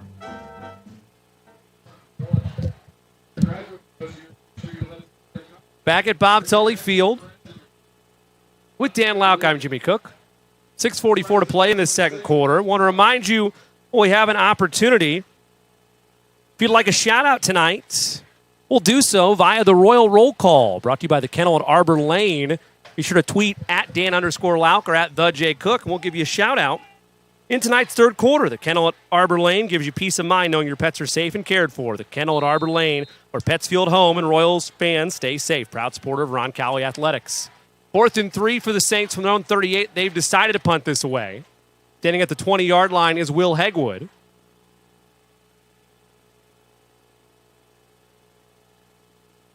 As Jordan kicks an end-over-ender. That's fair caught by Hegwood at the 22-yard line, right at the sideline, near side. And that's where the Royals will set up shop. We talked about it, Dan. All the makings leading into pregame of a state final showdown, depending on what side of philosophical football you live on, you either love this game right now or you can't stand it because the defenses have been the ones making the real plays tonight. Yeah, if you love punts, this is the game for you, man. Both punters have been effective, but I don't want to talk about that. No offense to them. But both punters have been really effective flipping the field. But, yeah, a few miscues on both sides of the ball, and neither team able to execute all the way down the field. I don't think it's as much been the defensive play. It's been more just a few offensive miscues. Fair. And as the defensive mind in the room, if you're willing to say that, then we'll let it stand. Two wide receivers to the right, none to the left. Handoff, Dozier, left side. Now he cuts back towards the middle. Gains about 1. A lot of that so far tonight, Dan. The Royals want to establish as much as they can on the ground on first down, and they have really only been limited to about a yard to no gain for the most part on those opening drive plays. You know, Jimmy, just watching that play, I think Roncalli is really having trouble adjusting to the live game speed, and that's not uncommon for the first game of the year. We just look a little bit slower executing up front. I think scheme-wise, everything's fine, but Dwenger is getting to their spots faster than Roncalli is. A wide receiver on either side. It's a handoff to Dozier once again to the right side, and no gain on the play. It'll be 3rd and 9. They'll give him a yard as they march no gain on first down. That one picks up a yard. 3rd and 9 for the Royals. 5:45 to play in this second quarter. Ball on their own 24-yard line. Roncalli's going to eventually have to hit Dwenger over the top, preferably not on 3rd and long because Dwenger's going to be expecting it, but preferably on a 2nd and medium or so, just to loosen them up a bit because they're getting tight to the line of scrimmage right now. 2 wide receivers, to the right, 1 to the left. Ball near Hash on 3rd and 9. Ash, quick throw over the middle. It's caught. Catch is made for the first down and more. At midfield, ball is out. Ball is punched out, and the Saints have it. It was a breakaway race for Alex Jarvis, but a peanut punch from behind forces the turnover for the Saints. Ball rolls all the way to the 35-yard line of Bishop Dwenger, so field position isn't fully swung there, but back-breaking for the Royals as it looked like they finally broke through on the offensive end, only to turn the ball over on a peanut punch. Really well-executed play, a quick little seam route from the big receiver, Alex Jarvis, and he got his head around quick, expecting that ball quick. But when you're in the middle of the field like that, and you start to sense the defense coming around you, you got to get both hands on the ball, Jimmy. You don't have the speed to break that one. It's not Tyreek Hill. No offense to Jarvis. It's not Tyreek Hill out there. Cover up the ball, take what you can. You already got the first down. Live to see another down. 2 wide receivers to the right, 1 to the left on this 1st and 10 from their own 33 off the fumble by the Royals. Saints play action, quick slant, caught by Russell. Makes a man miss, gets out to the 45. A flag did fly. Going to be a legal man downfield, Jimmy.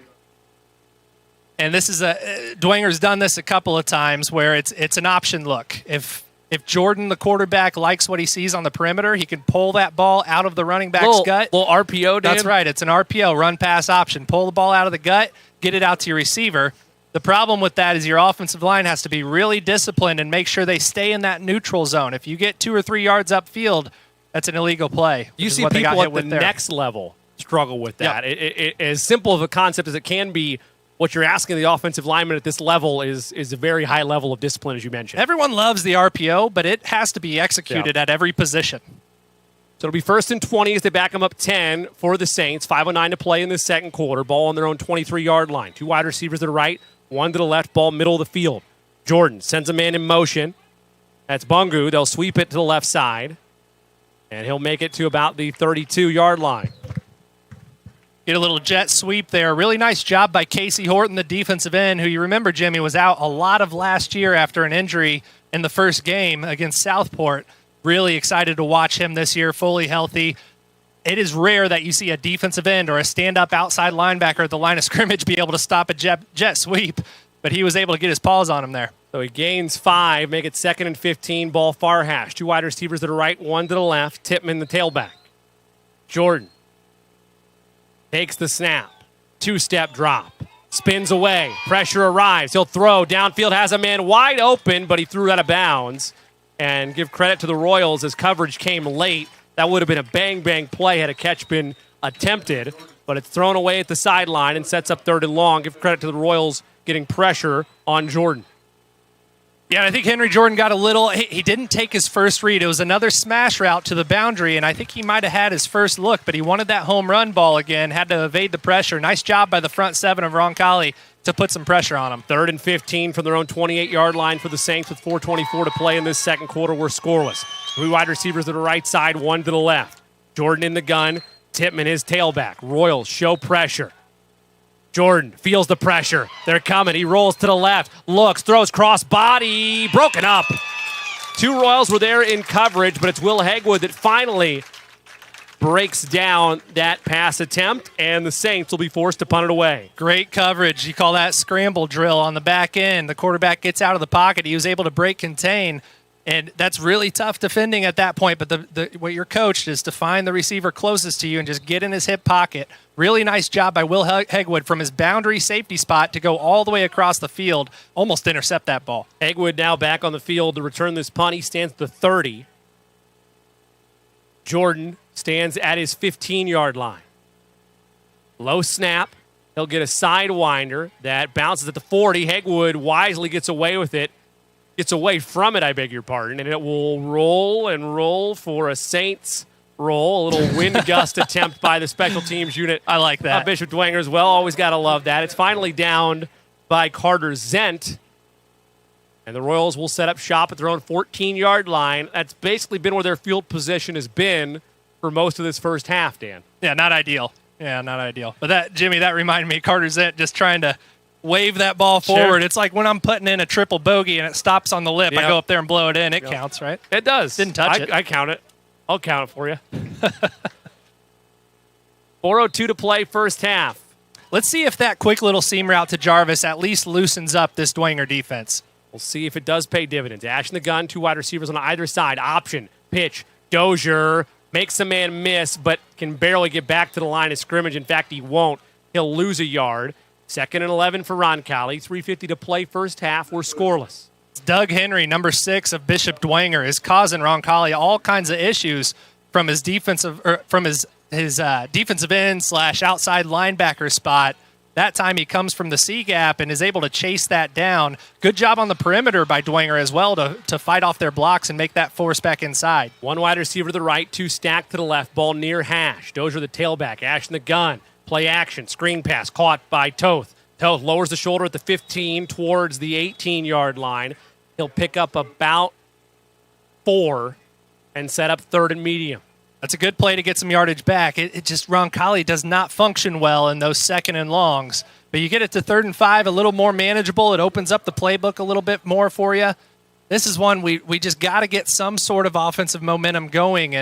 And really, like I said, schematically it's looked okay. It's just, get the juices flowing, get the players playing faster. I think we'll be okay.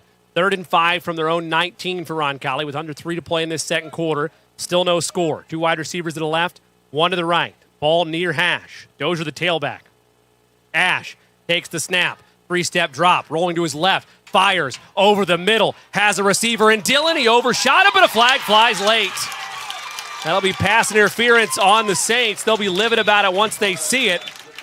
But a lot of traffic there, and give credit to Ash. Felt like he saw his receiver with a step, Dan, and it does pay dividends with the penalty marker. Yeah, you saw the Division I baseball arm there. Colin Ash recently committing to Valparaiso on a baseball scholarship. He does have a strong arm. He doesn't have that zip on those short passes, but when he gets time in the pocket, he can really chuck it downfield. Now, there was a play earlier where Roncalli did not get the pass interference call, and I want to tell you why, Jimmy, because the defender was on the right side. He was upfield on the top shoulder of the receiver. The ball wasn't thrown very well. Yeah. There was contact, but the defender was in great position. That time, we get behind the defense. Any contact at that point, the referee's going to throw that flag. Yep. And they get it there as Dan breaks it down nicely. 1st and 10 from their own 34 is, again, not a spot foul here at this level, but the Royals will get it to the 34-yard line. Two wide receivers out to the right side, one to the left, ball near hash. On 1st and 10, Ash, 2-step drop, looks right, rolls right, scrambles, he'll tuck it and run, gets a block. It'll be a block in the back, though, however. The guilty party there was Luke Rader. He was trying to do all he could to avoid a collision from the defender to his quarterback, and unfortunately did too much, as a block in the back will move things for Roncalli the wrong direction. And just a reminder, Jimmy, I'm looking at the play calls right now, 2 minutes, 25 seconds on the clock.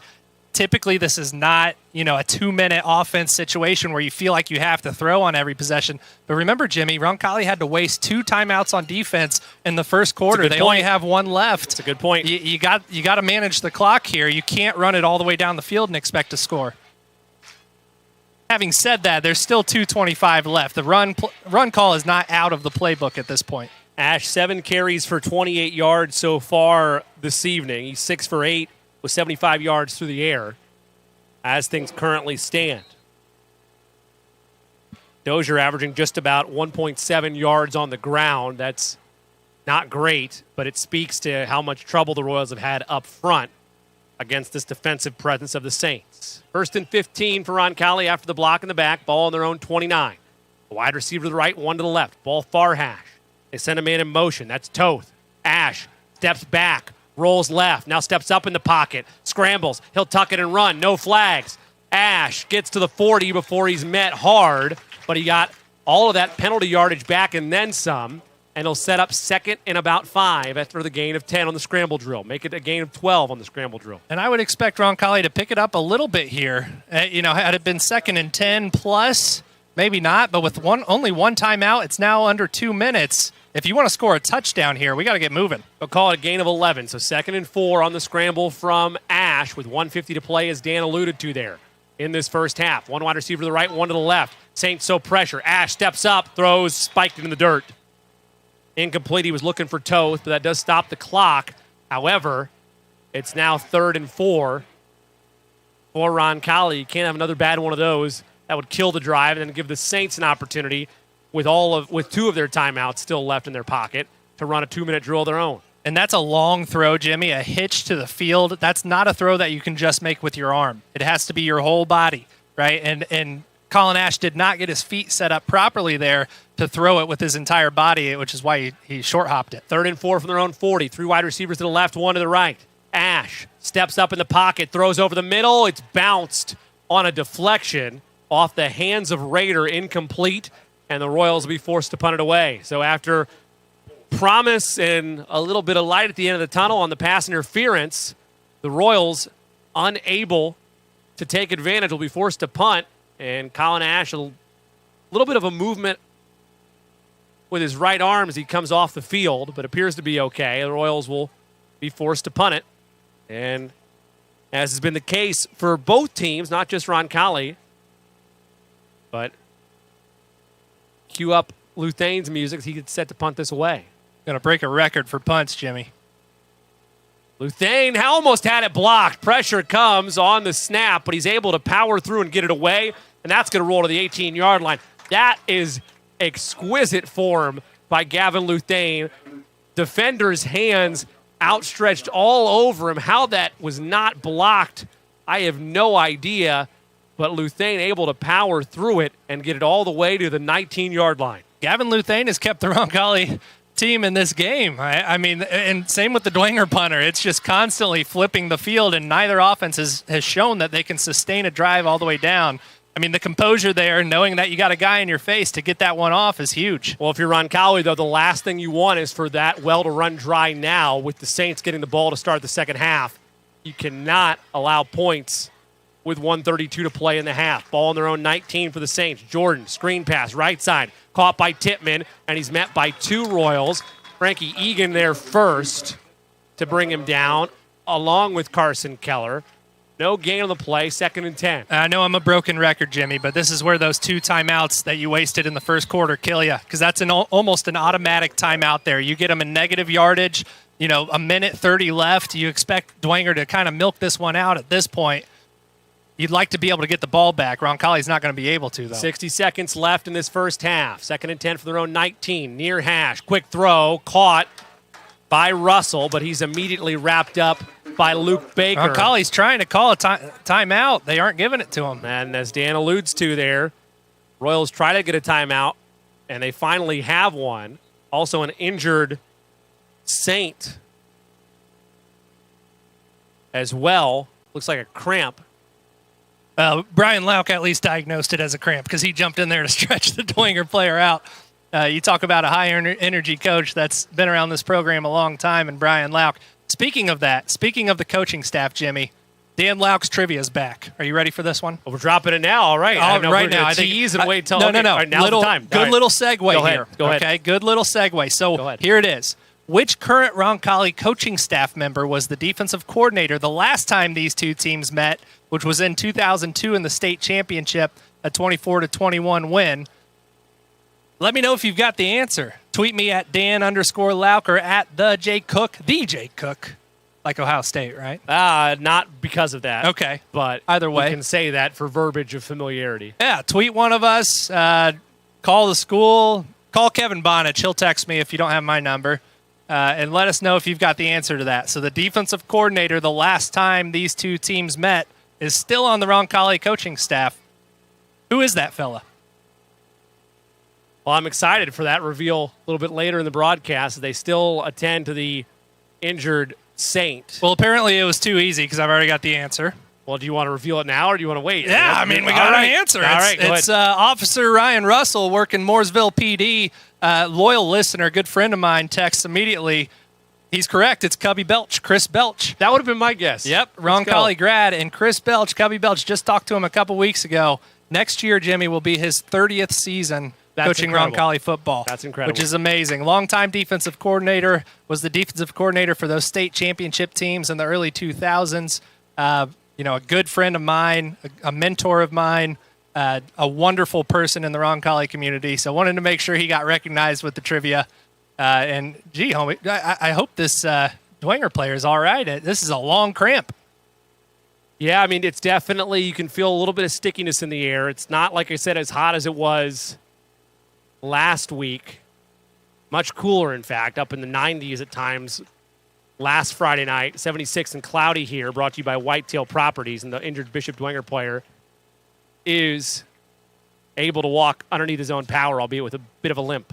Yeah, he's got a limp, but you hope it is just a cramp. That's temporary. He can get it stretched out, hopefully get back on the field. Nice job by both training staffs reacting quickly to that and making sure the kiddo's okay. It'll be 3rd and 10 for the Saints with the clock stopped. Oh, well, it should be stopped, you would think, from the Roncalli timeout, but it was still running, and now it's there with 45 seconds. But they've stopped it, and we'll roll on. 45 seconds to play in this first half. Ball near hash. 2 wide receivers to the right, 1 to the left. Jordan, a handoff up the middle to Tipman. He'll gain 5. Sets up 4th and 5. Why is the clock stopped here? And now Dwenger's taking a timeout. The Saints have called a timeout. Dwenger just giving Roncalli a gift. Okay, now the ref is saying run the clock again. I'm not sure what the situation is here. Well, the white hat has marked again a timeout was called by the Saints, and now he's going to rectify that and say, let's roll the clock. Yeah, very odd situation because I think if I had to guess, the Dwenger, Coach Garrett over there on the sidelines doesn't look too comfortable. I think he may have asked for one there and realized what he had done, giving Roncalli a gift, and asked for it to be run again. Some odd situations here with stoppages of the clock, pulling the down and distance back earlier in the game. A little sloppy both on the offensive side of the ball with the players, but also this crew tonight. Now, everybody's knocking off some rust, ourselves included, right? So it's all good. But that is going to be the final play of this first half as the Saints will let things run down. And the Royals, in terms of the mistakes that have been made, and there's been plenty made by both sides, but given what was supposed to be a potential state final preview, you'll take a basic wash in this first half as Roncalli and Bishop Dwenger scoreless. We're all knotted up at 0 through one half of play. Dan, some early thoughts before we step aside and get set for the O'Reilly Branson halftime show. Yeah, I don't think either team's going to be happy with the way they played. I think Dwenger played more of a clean game, but just didn't execute on some of their play calls. Obviously, the interception was big. Both teams turned the ball over. We had some penalties, some lack of execution on the interior of the Roncalli offensive line. A pretty sloppy game, to put it kindly. Some timeout mismanagement. So that's stuff that you get into the locker room, you clean up, and you just start fresh in the second half. Tonight's game brought to you by our friends at Marian University. Marian University, just 10 minutes from downtown Indy, stands out with its mission to be a premier Catholic university committed to excellence in learning, embracing the Franciscan and liberal arts traditions. Marian University excels in teaching, research, and scholarly activities. Interested in becoming a knight or know someone who is? Discover more about enrollment and join a community dedicated to greatness at marian.edu. Go Knights. The Marian University scoreboard reads, at the break, Roncalli nothing, Bishop Dwenger nothing. We'll step aside and be back with the O'Reilly Branson Funeral Service and Crematory halftime show on the Roncalli Media Network. Paradise, some productive farmland, or a cozy home with some elbow room? Then look no further than Bill and Jay Miner, your Whitetail Properties land specialists. These Roncalli alums know West Central and South Central Indiana like the back of their hands. Don't wait. Call Bill and Jay today at 317-446-9500 or at 317-370-2422 or visit their agent profiles at whitetailproperties.com. Since 1970, Piazza Produce has grown from a single truck operation into a trusted, family-owned produce partner, bringing exceptional quality and unmatched service to the food service industry. We deliver the ingredients chefs count on. With refrigerated, GPS-tracked trucks covering more than 150 cities across the Midwest, Piazza Produce ensures your kitchen never runs out because service is everything. Piazza Produce, fresh from our family to yours. Visit piazzaproduce.com to learn more. Harding Poorman is a full-service printing and brand communications company. From creative services and strategy to print, signage, digital output, warehousing and fulfillment, mailing, e-commerce storefronts, and even mobile solutions. They are dedicating to helping their clients get the most out of their brand communication efforts with the quality they can see and results they can be sure of. Get the most out of your brand communications. Certified to be the best, Harding Poorman. When looking for reliable HVAC professionals, look no further than Annee and Bartram Heating and Cooling. Whether you need a routine maintenance check or an emergency repair on a heating or cooling unit, Annee and Bartram are available to handle all of your heating, cooling, and ventilation needs.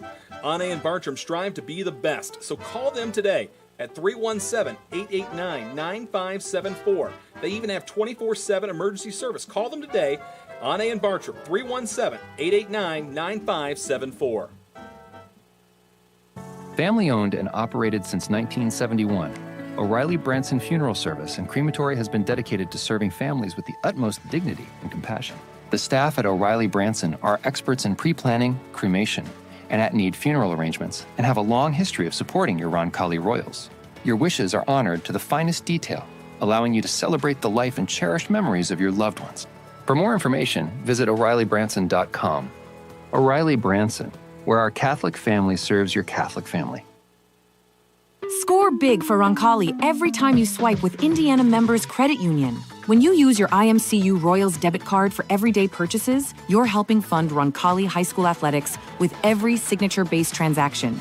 Get your Roncalli Royals debit card free with your free IMCU checking account. Stop by your Southside branch at 5047 Madison Avenue or any IMCU branch near you, or sign up online at imcu.com. Swipe, support, repeat. Go Royals! At Kids Abilities, we believe in one simple truth: no limits, only possibilities. Our dedicated team offers pediatric occupational, speech, and feeding therapy focused on sensory regulation, building intrinsic motivation, and making meaningful connections for children from birth to 21. We go beyond therapy. We support families, celebrate achievements, and unlock each child's fullest potential. Kids Abilities, where possibilities become realities. Visit kidsabilitiesindiana.com or call to learn more today.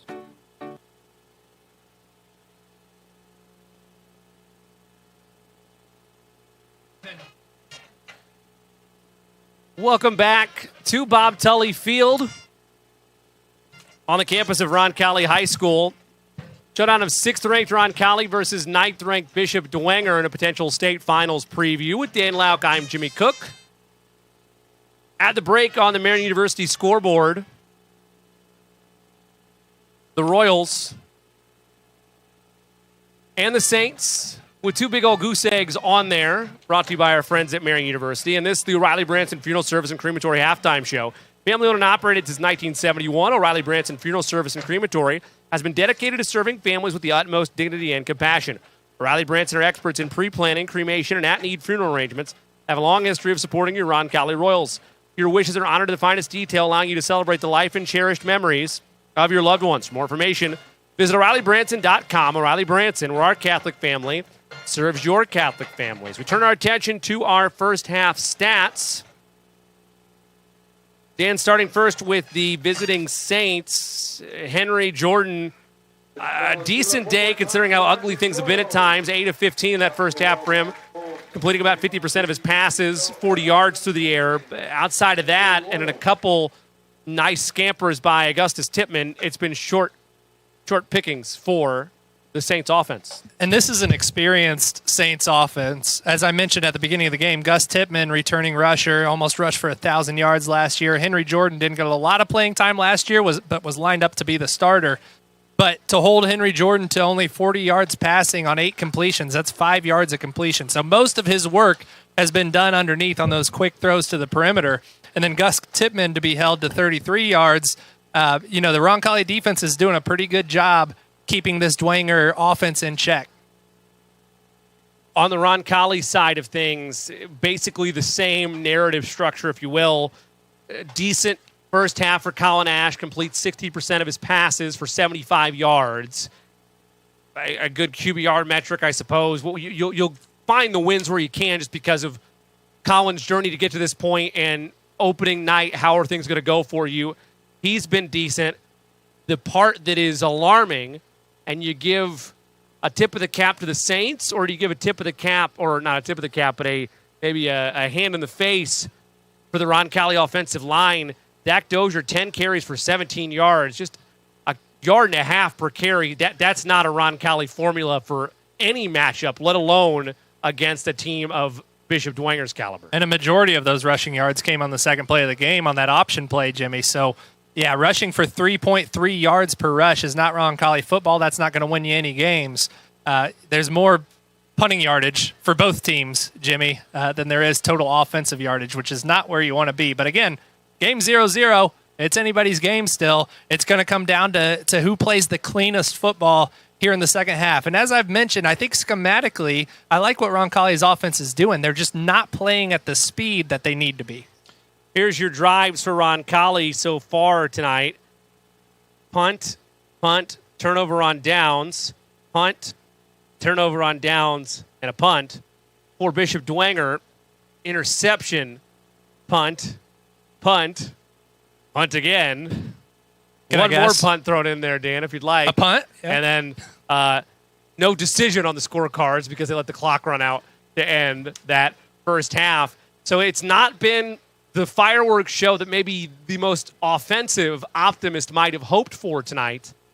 But if you're going glass half full with it, plenty of room for opportunity for both these offenses in the second half. And look, we're giving them a hard time. It is week one. Sure, These are 16-year-old kids who probably had Taco Bell right before the game. You know what I mean? Like, this is high school football. We're not talking about an NFL franchise that's been practicing for every day since April. And so you knock the rust off. It's not uncommon to see a game like this early. Everybody makes the playoffs. You want to grow as the season goes on. This is a teaching moment, and you hope that they come out and execute a little bit better. And again, I don't think Roncalli's, I don't think the play calling's been the issue. Although I'll say this, Jimmy, going into the second half, Roncalli was effective running Colin Ash there in the first series or two, and they kind of got away from that, tried to put all the weight on his arm, and that just wasn't working for him. So get back to running the quarterback a bit. That gives you an advantage with that heavy Dwenger box. Hopefully you can get some success out of that. We're going to step aside here on our O'Reilly Branson Funeral Service and Crematory halftime show. More after this, including Dan's second half keys to success on the Roncalli Media Network, as the Royals and Saints are scoreless at halftime. Greenwood. Have you inherited a coin collection you aren't sure what to do with? Are you interested in investing in precious metals? Then the Coin Index is your ultimate destination for coins and precious metals. We buy, sell, and appraise. Located at 857 North Madison Avenue, just south of the Greenwood Park Mall. For expert service and top-notch selection, visit us at coinindex.com. The Coin Index, your trusted partner in coins and precious metals.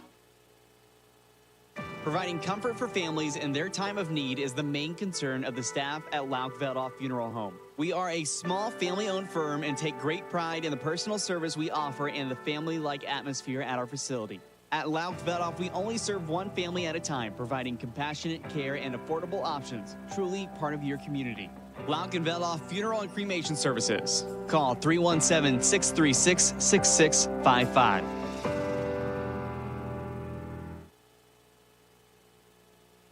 Whether you're heading out of town or just need trusted care for your pets, look no further than the Kennel at Arbor Lane.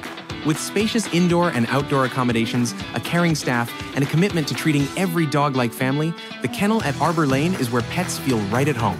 From short stays to extended boarding, your four-legged friends will be safe, happy, and loved. Give yourself peace of mind and your pets the care they deserve. The Kennel at Arbor Lane, a proud supporter of Roncalli Athletics. Visit thekennelatarbor.com to learn more. Building your vision from concept to creation. At GMCO Constructors, we're your one-stop partner in commercial construction, from mechanical, electrical, and plumbing systems to building automation and post-project service. With design-build solutions across 30-plus states, we deliver projects on time, on budget, and built to last. Our strength, innovation, safety, and service. GMCO engineers the right system that works smarter and works longer. GMCO Constructors, a proud supporter of the Roncalli Royals. Visit wearegemco.com today. GMCO, building your vision, concept to creation. We tend to talk about the impact that Roncalli has on his students, but we sometimes forget that they aren't the only ones that are transformed by this community. 26 years ago, I was offered a job at a school. At that time, I had no idea that this job would quickly transform into my life's passion, and that the school would become more than just my alma mater, it would become my home. For my first time walking the halls as a child with my mom, I knew I wanted to be a part of this community. Then, when I came as a student, I knew I was home. There were people who cared, not just about me passing my classes, but about my growth as a person and my growth in my faith. I became a teacher for the same reason I think a lot of other people do. I have a passion for helping students understand and be able to apply the content that I teach. For me, that's how the laws of nature that God authored govern the behavior of the universe that He created. And I teach at Roncalli because I can say that instead of, I teach physics. This has never been a job for me. This has been a calling. Just see this place become what it's become is just, it's overpowering.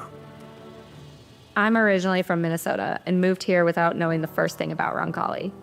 I feel so deeply and profoundly blessed to have been able to root myself and find a home within the Roncalli community that I cannot imagine what my life would look like without it. The difference I've experienced since stepping into Roncalli in 2017 has been profound. The students, teachers, staff, and administrators embody a spirit of dedication and Christ-like compassion that is truly inspiring. I've been walking these halls for almost half of my life, and I'm already looking forward to the day my sweet daughters walk these same halls, learning, laughing, and growing in the same faith-filled community that has helped shape me into who I am today. I've had the honor to walk these halls in my mom's, aunts, and uncles' footsteps, the happiness to cheer for and with my brothers at football games and track meets, and now the joy to watch my children as they create their own memories here. Roncalli is my family's home. Without a doubt, this home, this tradition is worth investing in so that generations to come can experience the passionate teachers, welcoming community, and faith-driven mission of which St. John the 23rd would most definitely be proud.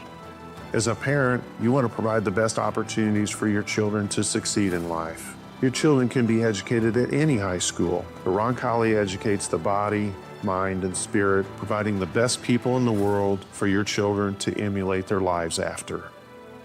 Investments often require sacrifice, but also have many rewards.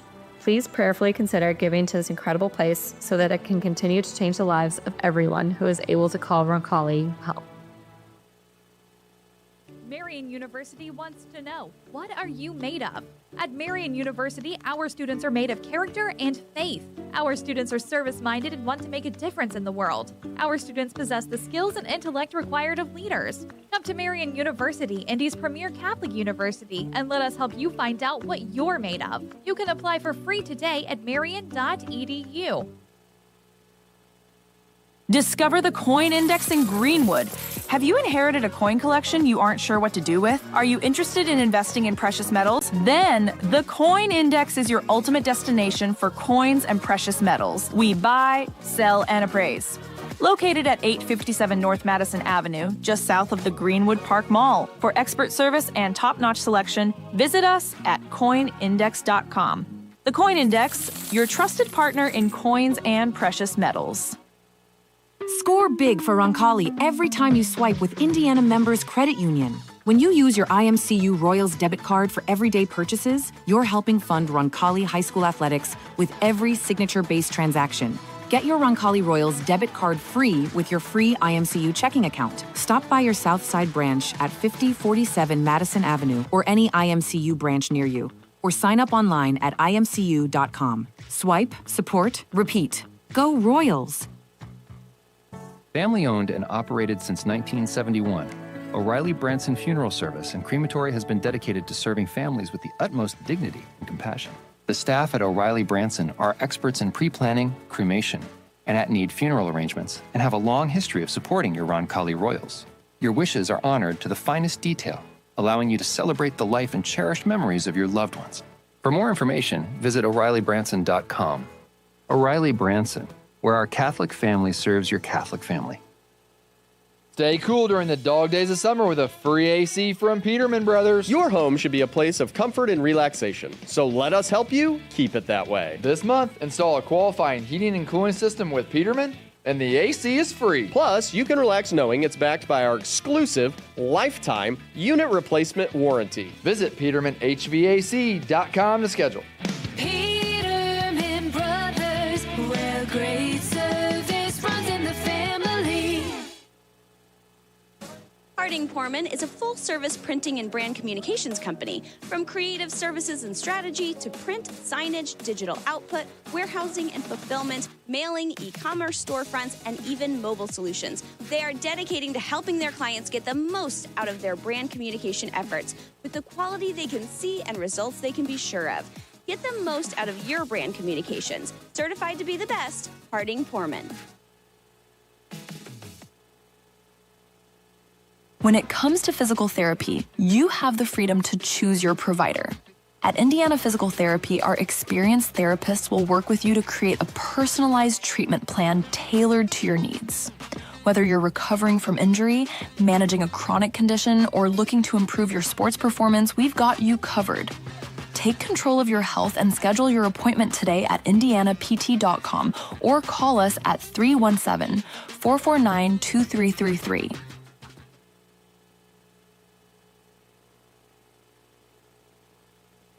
Welcome back to Bob Tully Field. Start of the second half just a few moments away. Let's take a look at Dan's keys to the second half, brought to you by Kids Abilities. Kids Abilities provides pediatric therapy that supports families, celebrates achievements, and helps kids reach their fullest potential. Learn more at kidsabilities.com.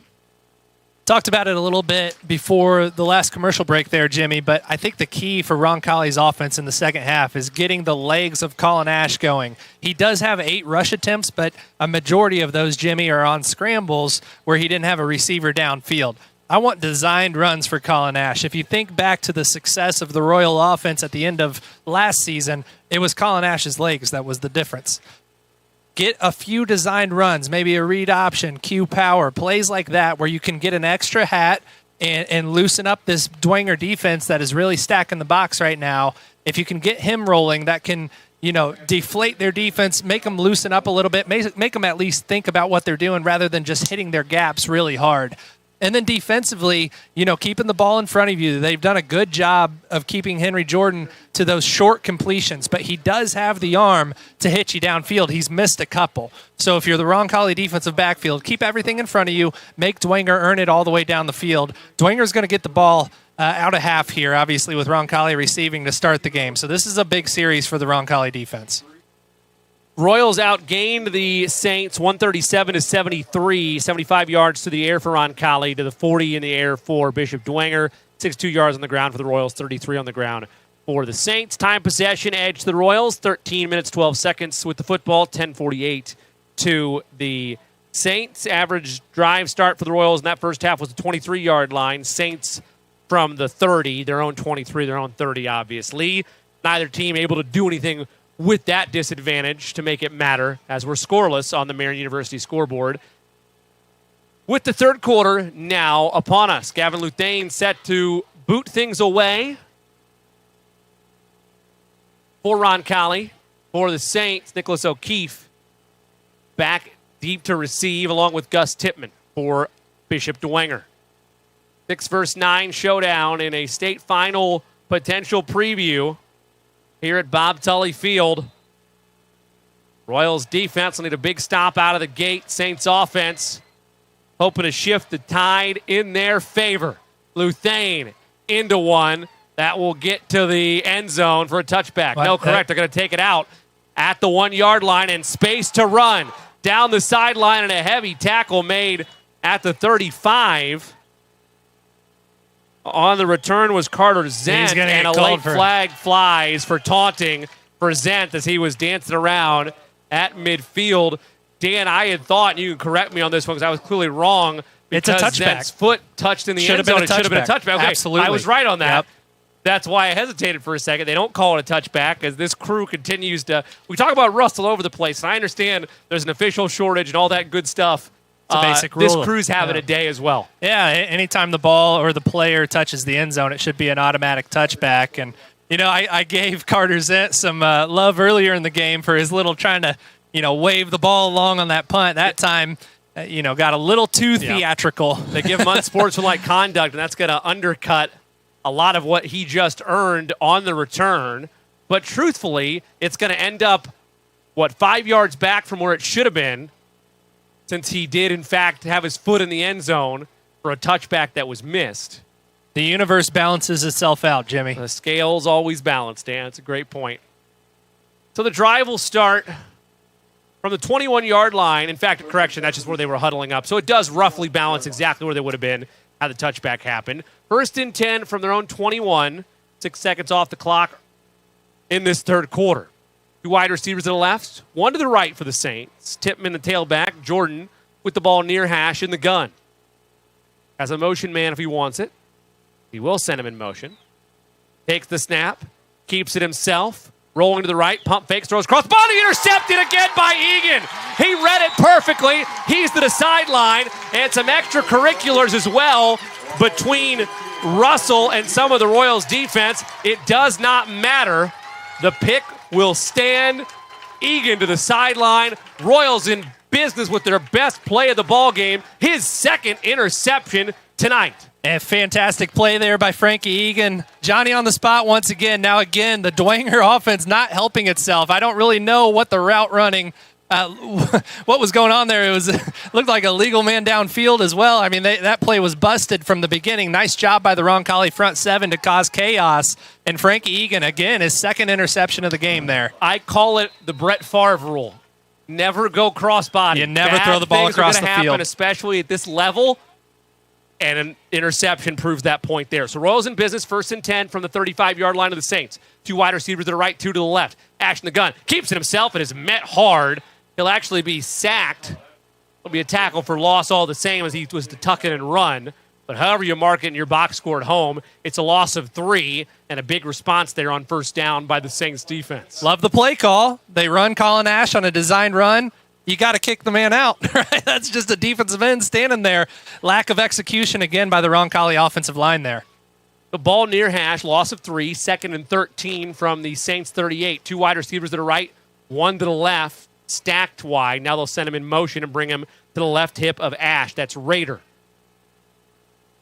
Ash, option. He breaks a tackle, spins, turns forward, and he'll gain about 3, but still sets up 3rd and long, make it 3rd and 11 after a gain of 2. The Royals in danger of squandering their best field position tonight off that Frankie Egan pick.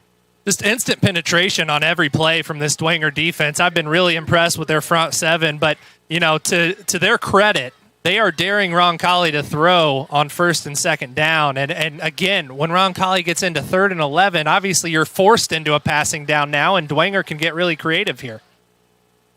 2 wide receivers to the right, 2 to the left. Ball middle of the field on this 3rd and 11. Ash, 2-step drop, looks left, airs it out, downfield, looking for Jarvis. It's picked off. Picked off at the 5-yard line. Interception returned by Carter Zent, and this time he will showboat with some flavor, but do it on the safety of his own sideline. And he's earned that one as he picks off Ash, his first interception of the season. The only silver lining for the Royals, unlike the Saints turnover that saw the Royals breathing down the neck of the Saints defense, the Royals get what turns out to be, if you want to look glass half full, of punt here. It is. And have 1st and 10. The problem is you're on plus territory. Yep. If you can pick up 5 yards, that's Yep. 4 down territory Yep. there. Yep. Trying to find our silver lining. Yeah, You're right. I'm with you. You're right. I'm with you. You're It is right. as good as a punt. 2 wide receivers to the right, 1 to the left. Ball middle of the field on 1st and 10 from their own 8. Jordan sends a man in motion.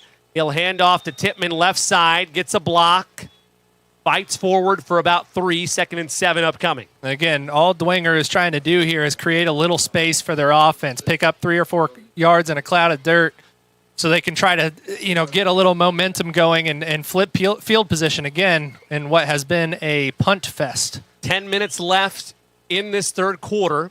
Saints with the football, 2nd and 6 from their own 12. We're scoreless on the Marian University scoreboard. 2 wide receivers to the left, 1 to the right. Jordan in the gun with Tippmann to his right side. Has a motion man if he wants it. He will not. He'll hand off to Tippmann left side. Now cuts up the middle. They'll push in the pile forward for a 1st down. Extra effort by the offensive line of Bishop Dwenger moves those chains with 9:35 to play in this third quarter. 1st down Saints. Good effort there from Gus Tippmann and the offensive line of the Saints. Again, Tippmann only 5'5", that low center of gravity. He's able to get his weight underneath the Roncalli defense and push forward. That's been the difference, Jimmy. I think Roncalli, just watching this, I think they're the more talented team, but Dwenger is playing faster and more physical. Hard to argue that. 2 wideouts uncovered for the Saints. They don't see it. They'll hand off to the left side instead. Tippmann dances for a gain of 2. There was... Yeah, 1 on 2. Had Jordan seen that, that's an automatic touchdown for Dwenger. Lack of communication by this Roncalli defense. It's not the first time tonight that they've looked confused. And so far, you knock on wood for the Royal Faithful, it's yet to bite them. 2nd and 7 from the own 22 for Bishop Dwenger with under 9 to play in this third quarter, still scoreless. Jordan breaks the huddle. Tippmann to his right side. 1 wide receiver to the left, 2 to the right. Ball on the far hash. Royals show pressure. Jordan takes the snap, hands off. Tippmann, full head of steam, lowers the shoulder, up the middle, gains 8. Make it gain 6, I beg your pardon. So they'll call it 3rd and about a yard. It's one of those things, Jimmy. Dwenger is just getting to the spot faster. And you see this a lot with high school teams. All summer, you work on installs and you kind of do walkthroughs, right? And you're not playing at full Friday night game speed. You knock a little bit of that rust off in the scrimmage. But again, the starters aren't getting a ton of work. Right. But when you face a quality opponent like this in week 1, no offense to Southport, but that was a warm-up game for Roncalli the past few years. 2 wide receivers to the right, 1 to the left on this 3rd and 1. Handoff, Tippmann left side. He's got the 1st down. Tries to bounce through for more, and he will.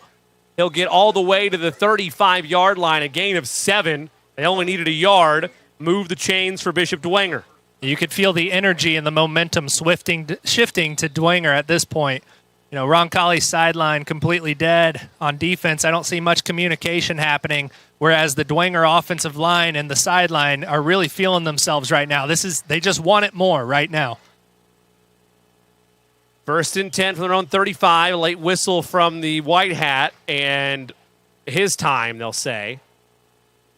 I don't know if it's a late substitution or a courtesy substitution or a helmet malfunction for Roncalli. Either way, it'll be Brody Heidelberger, the lead man in the linebacking room, subbed off to get his equipment looked at. Jackson Lawson, the junior, comes in for him. 1st and 10 from the 35. Their own 35 for Bishop Dwenger with 7:30 and counting left in the third. 2 wide receivers to the right, 1 to the left. Handoff, Tippmann to the middle. He turns and gains 3, 2nd and 7. Yeah, Heidelberger has some blood coming from a wound right now and looks like he needs to get his equipment adjusted. They need to get him back in there as quickly as possible because he is the quarterback of this defense there in the middle. The leader and the heart and soul of that core for the Royals. He's still out, and it's 2nd and 7 now for the Saints from their own 38. A wide receiver at the top, 2 to the right, ball near hash.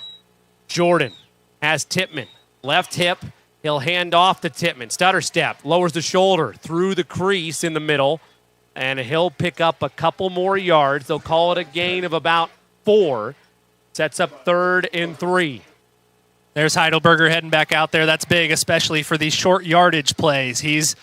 It's not uncommon to find him there in the B gap, filling the hole and stuffing the running back on the other side of the ball. Wouldn't be surprised to see that happen here again. Yeah, going to need it in this short yardage situation. 6:23 to play, third quarter. We're scoreless. Saints trying to keep their drive going. Royals trying to stonewall it here. 3rd and 3 from the Saints' own 42 in the gun with 2 wide receivers to the left and 1 to the right is Jordan. Sends a man in motion. Handoff, Tippmann, right side. He's swallowed up. Extra effort. He will not get there. They'll push him back, but the initial mark is at the first down. That's he a didn't horrible get close spot. to the 45. He was 2 yards back, and the near side official has it marked short by about 2 yards. The far side official marks first down. Yeah, they got to talk about this. There needs to be a conversation on this. That is horrific. That's not his call to make, and the side judge over here on Roncalli's sideline has not budged. No, he's stayed true to his mark, and he's arguing to the white hat. The far side official is going to win that battle somehow, and they're going to move the chains. That is absolutely horrific. That wasn't even inches, Jimmy. That was 2 yards. He was off by 2.5, 3 yards. So 1st and 10 now for the Saints. Handoff Tippmann. He spins, and he'll somehow get a yard out of it. It'll be 2nd and 1. He didn't get a yard. That was a lot. I don't know. I don't know what we're marking. There, now he's moving back a little bit. This side judge up on the Dwenger sideline is. I don't know if I don't know what's happening. Maybe a case of vertigo. He's having trouble getting the spot here. Boy, week 1 rust. 2nd and 10.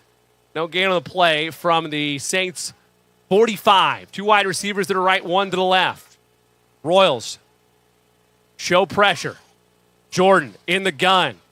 Handoff. Tippmann finds the edge. Breaks a hole at midfield. He'll gain 5. Sets up 2nd and 5 with 47 seconds to play in the third. We're scoreless on the Marian University scoreboard.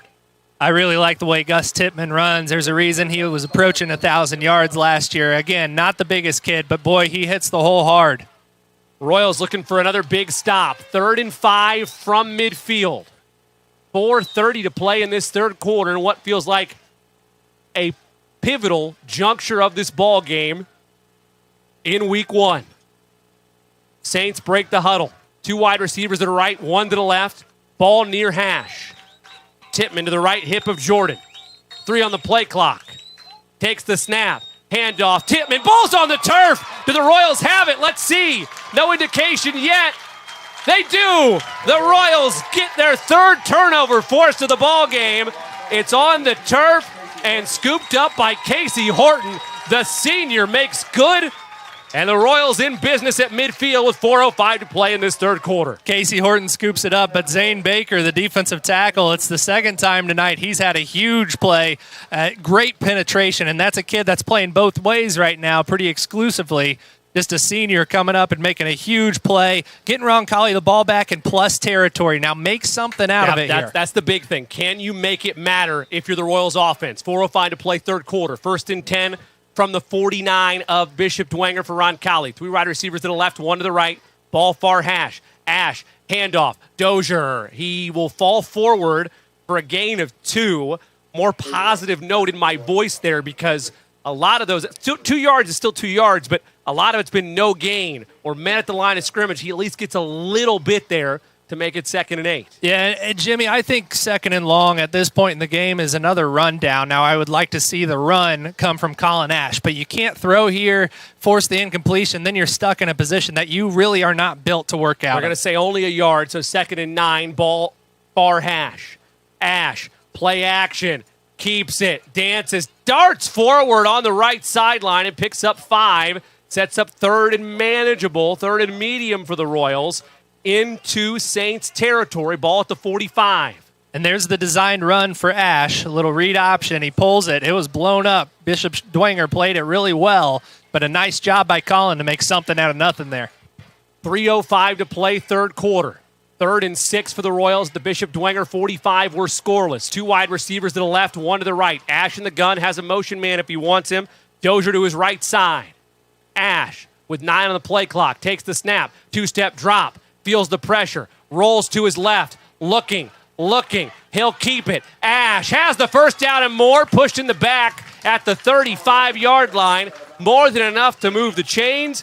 And the Royals continue this drive, their longest extended drive into Saints territory so far this evening with 2:43 to play in the third. And that's going to be there. He's such a good athlete. I like the plays where now that was designed for him to be in the pocket, but he's able to get outside of the contain of the defense and be creative, and that's where Colin really thrives as a passer. Ball near side, 2 wide receivers to the left, make it 3 wideouts to the left, and 1 to the right on an island. Dozier to the left hip of Ash. 1st and 10 from the 35. Handoff. Dozier, stutter step. Keeps the legs churning for a gain of about 2. 2nd and 8 upcoming with 2:33 to play in this third quarter. Still scoreless. The thing about getting Ash out of the pocket on throwing downs is nobody's accounting for him right now because Dwenger is stacking the box so heavy against the run. So when you do that, it opens up the opportunity for Colin to scramble as well. 4 wide receivers to the right, none to the left. Ball near hash on this 2nd and 8 from the Bishop Dwenger 33. Ash takes the snap. Handoff. Dozier. He's undercut after a gain of maybe a yard. We'll call it 2. And it'll set up 3rd and 6 with under 2 to play in the third quarter. I like the play call there. They show an unbalanced formation. 4 wide receivers to the right there, Jimmy. I know my best friend Kevin Bonich, when he was calling plays for the offense, he loved to get in those, he called them black and brown formations, where you're unbalanced and you force the defense to adjust to that formation, try to find a little spot to take advantage of. 3rd and 5 from the Bishop Dwenger 30. 2 wide receivers stacked to the right.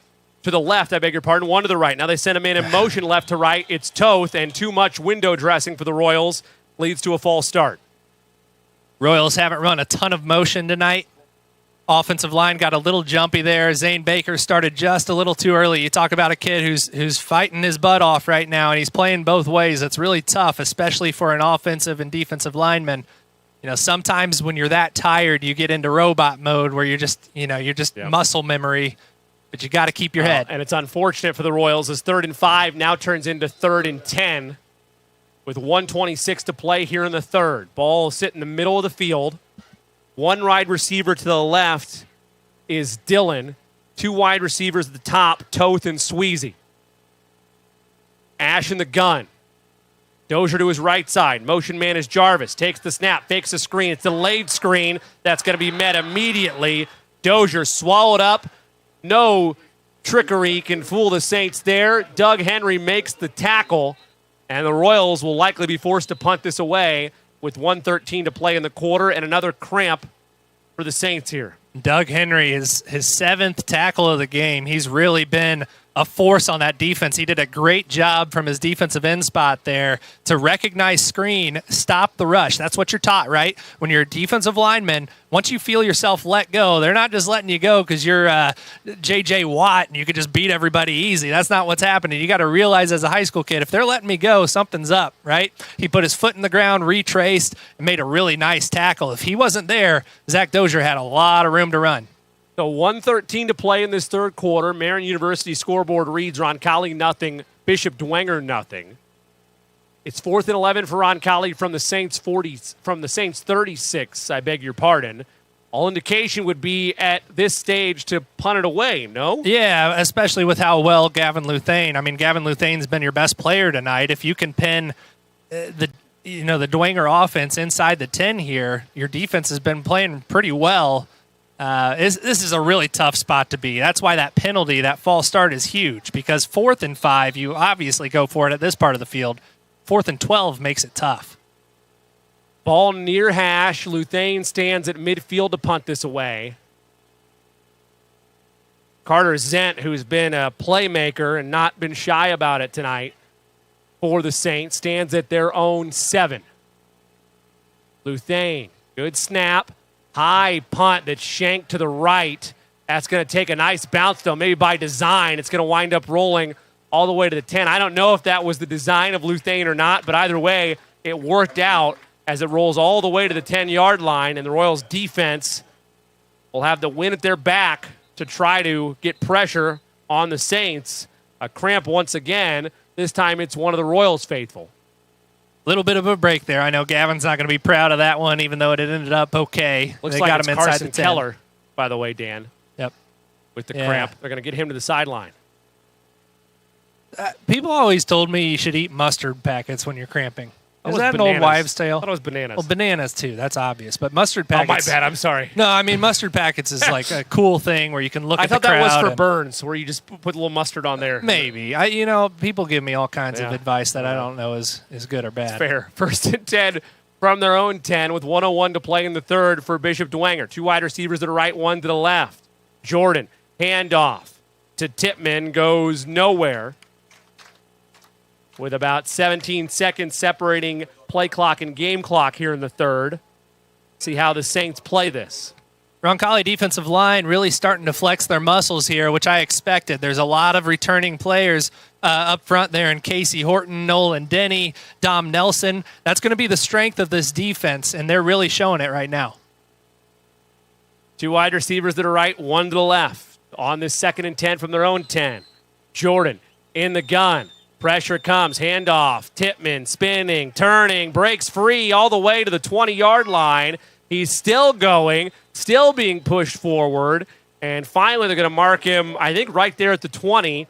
If it is there, it's a first down. If not, it'll be 3rd and a yard, and that's where it'll be as the third quarter comes to a close. 3 quarters down, 1 quarter to go in this, the 57th season opener of Roncalli Royals football. It'll be 3rd and 2 officially for the Saints when we come back. Royals looking for a stop on the Marian University scoreboard. It reads Roncalli nothing, Bishop Dwenger nothing. Final quarter up next on the Roncalli Media Network. McGee & Company Fine Jewelers has been Greenwood's trusted, family-owned jeweler, helping you celebrate life's most memorable moments. From bridal sales and insurance appraisals to custom designs and expert repairs, we're a full-service jewelry store with an extensive showroom of fine fashion and bridal jewelry. And if you don't see exactly what you're dreaming of, our award-winning designers will create it just for you. McGee & Company Fine Jewelers, built on service, dedicated to quality. Visit us at 880 U.S. Highway 31 North in Greenwood, just across from the Greenwood Park Mall, or online at McGeeJewelers.com. Family owned and operated since 1971, O'Reilly Branson Funeral Service and Crematory has been dedicated to serving families with the utmost dignity and compassion.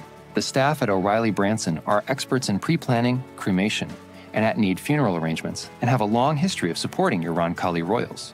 Your wishes are honored to the finest detail, allowing you to celebrate the life and cherished memories of your loved ones. For more information, visit O'ReillyBranson.com.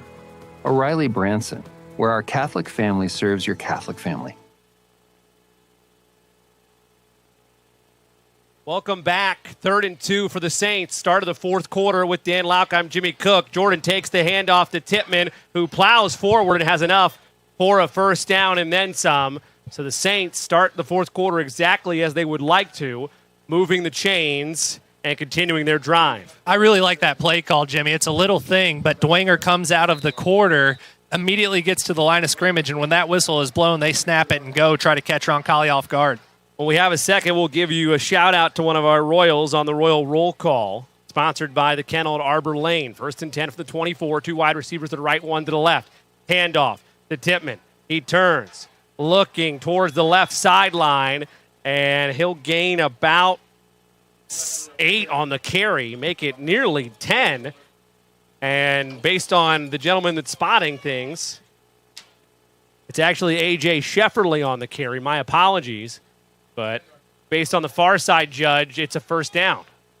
Yeah, bigger body there in Shefferly at 6 foot 195. Roncalli defense having to adjust compared to Tippmann.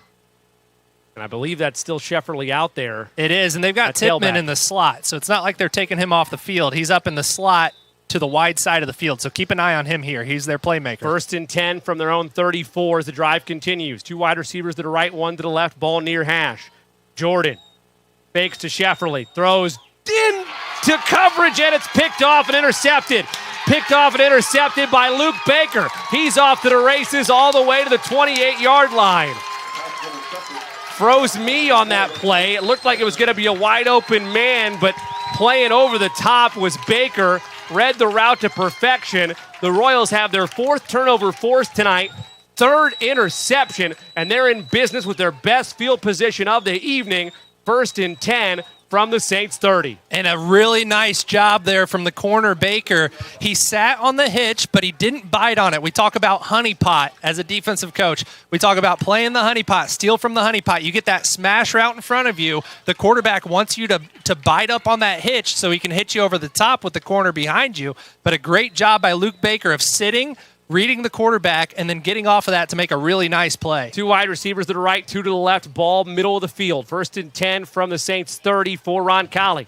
Ash, handoff. Dozier, no, he's going to keep it himself to the left side. They set that up, and Ash will gain 5 yards. It would have been a gain of 1 had they gone to Dozier, kind of setting that up all night. Ash bounces it outside there, Dan, and makes it 2nd and medium, something the Royals have not had for most of this ball game. We talked about, Doug Henry from his defensive end position. The entire Dwenger defensive line has been making all these tackles. Well, if you're getting tackles from the ends on the interior, that means they're being a little aggressive. So a really smart call there. That might have been even called by the coaching staff, an automatic pull, knowing that Henry's going to crash down, pick up some positive yardage there. And again, just try to loosen up this defense just a little bit. Tonight's game brought to you by our friends at the Kennel at Arbor Lane. It's time for Royal Roll Call. Can't be at the game tonight. You can still cheer on your Royals with a shout-out on the Roncalli Media Network.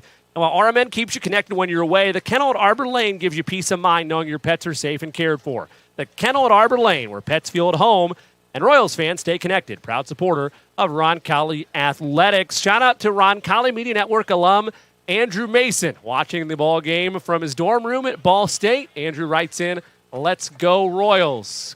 Glad you're tuned in, Andrew. And each night throughout the season, if you would like an opportunity to get a shout out, we'll try to remind you in the 2nd quarter and read it in the 3rd or 4th quarter. You can tweet at Dan_Lauk.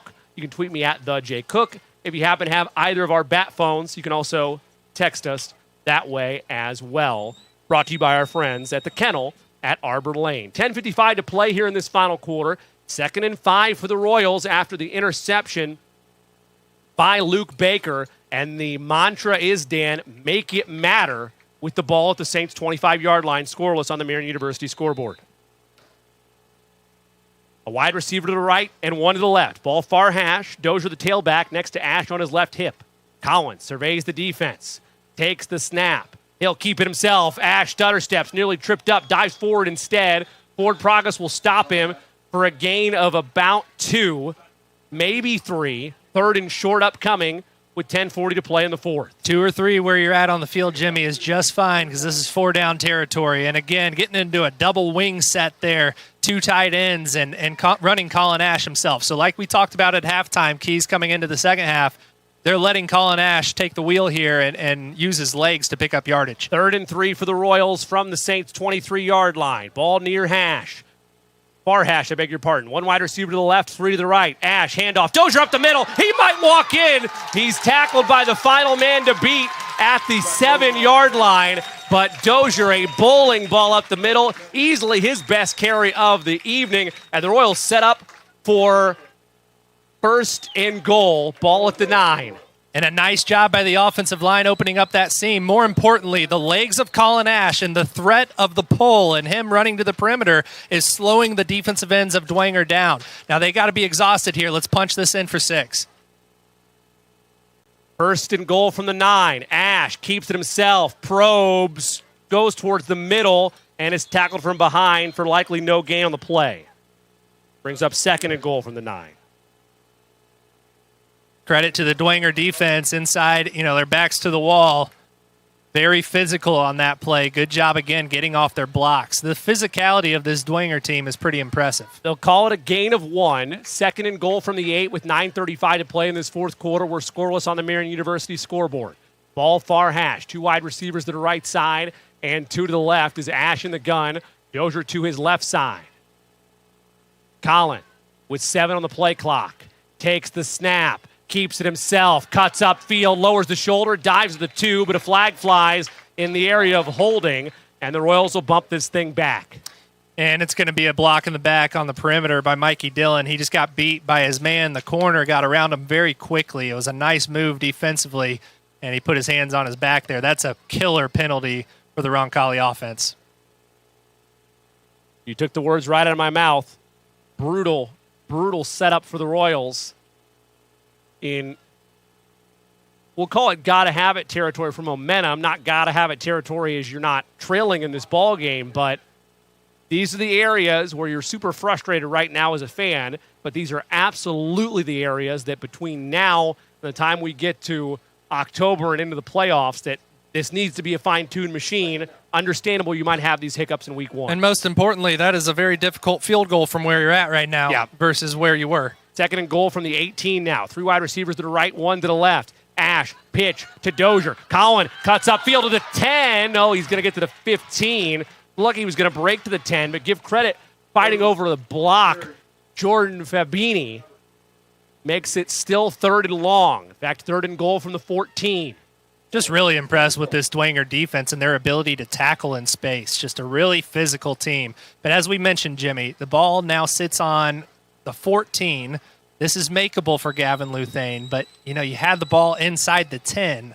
You got to get points on the board here with under 9 left. It'll be 3rd and goal from the 14.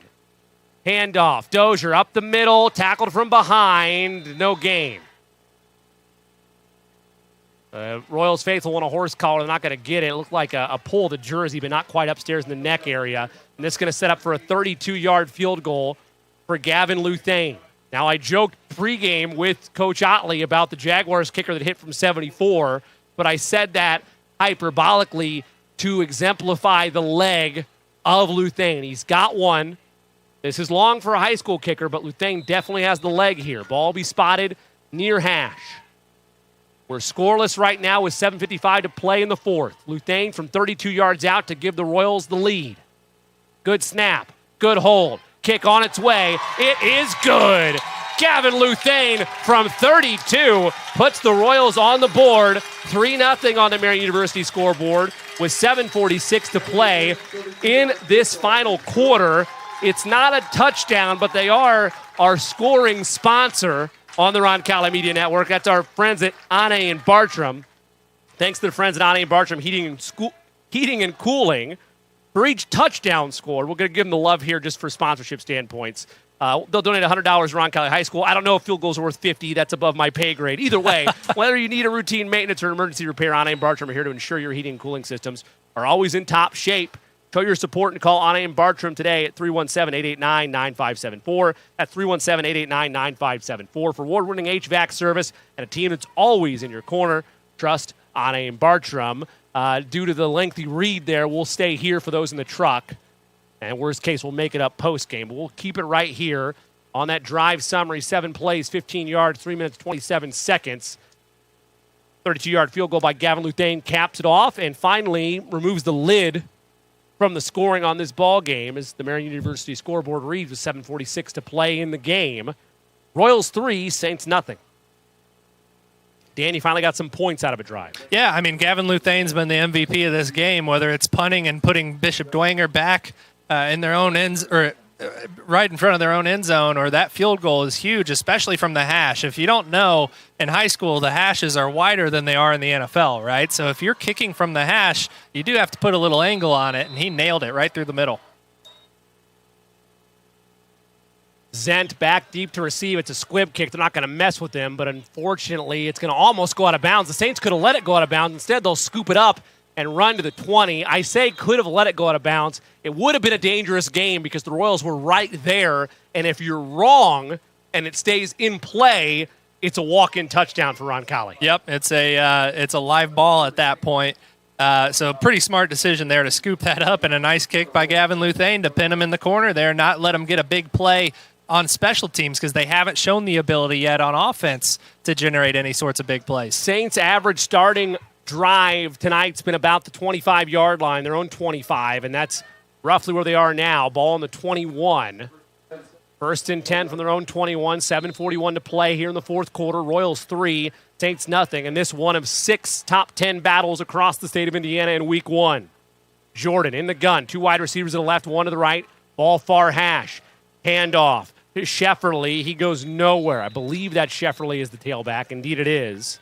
As they made that change that Dan alluded to last drive, Tippmann, the starting tailback, put out wide in the slot, and Shefferly, the starting wide out, put as the tailback. Yeah, I'm interested about that because Tippmann has had success running the ball. They want to get that more big physical runner in there. But I just watch Tippmann in the slot here. I have a feeling they're going to try to get it to him in space. Shefferly does gain 4, 2nd and 6 from their own 25. Royals bring pressure. Handoff. Shefferly up the middle. He'll churn forward for a gain of about 3. 3rd and 3 upcoming from their own 28-yard line. 3-0 Royals, 7 minutes to play, fourth quarter. Royals 31-25 all-time in season openers. They've won 5 straight to open the season, but as Dan mentioned earlier, this is not Southport. This is Bishop Dwenger and what feels like a state title preview potentially in Class 4A. 3rd and 3 for their own 28. 2 wide receivers to the left, 1 to the right. Jordan in the gun, takes the snap. Handoff, Shefferly up the middle. He is broken down. No gain on the play. Extra effort goes nowhere. A host of Royals there, including Brody Heidelberger, and it's 4th down, and the generous spots continue from that far side. I think they gave him a gain of, a yard, maybe 2? Yeah, it looks like they gave him a couple. It's going to be a gain of 2. So 4th and 1, and big decision to be made, Dan, by the Saints. Yeah, I mean, 6 minutes to go in the game. You still got your timeouts. You know, if I'm Dwenger here, you just got to trust your offensive line and this experienced group to pick one up here and keep the drive alive. They're going to roll the dice and go for it. Out of the gun is Jordan. His tailback is Shefferly. 4th and 1. Handoff, Shefferly. Timeout, Royals. Let's wait for the mark. I believe it is timeout, Royals. I'm waiting for official indication, but based on the Royal sideline, it is indeed going to be the Roncalli timeout. Probably the smart play there. I mean, you don't want to mismanage your timeouts with 5:48 to go, and you could effectively, I don't want to say ice the game, but really dictate the terms if you get a stop here. Better to be right at this juncture and use it to make sure you got the right play call versus sit back and let the Saints dictate tempo. Sure. Yeah. Because this is a game-winning drive for Bishop Absolutely. Dwenger. If you don't like what you see defensively, it's not a bad idea to call a timeout. Now, the flip side of that coin is it gives Dwenger a chance to get over there, talk to their coaches, and get the best play call in. But like you said, Jimmy, this is a game-defining play here for the Dwenger offense and the Roncalli defense. And Roncalli has come up big in this situation all night on these 3rd and 4th and shorts. Look for Brody Heidelberger, Dom Nelson there up in the middle to make a play here. It's 4th and a yard for Bishop Dwenger. 2 timeouts left for Roncalli, all 3 for Bishop Dwenger. 5:48 to play here in the 4th. Royals 3, Saints nothing. Ball far hash. Out of the gun is Jordan with Shefferly, his tailback. Royals crowd the box. 2 wide receivers to the left, 1 to the right. 10 on the play clock. Jordan takes the snap, handoff. Shefferly, extra effort. He got there. First down, Saints. Yeah, just enough there off the right edge. Good effort by the Roncalli defense to get in the backfield and make contact. But like we talked about, Shefferly, a bigger back, he's able to fall forward a little bit easier than Tippmann. 5:44 to play and counting in this fourth quarter. Royals still leading 3-0. It's just a gain of a couple, though. 1st and 10 Saints. They still got a long ways to go. Ball on their own 32. But the timeout doesn't go the Royals' way as they use it and wind up giving up the first down. 2 wide receivers to the left, 1 to the right. Ball far hash. Jordan in the gun. Shefferly still his tailback.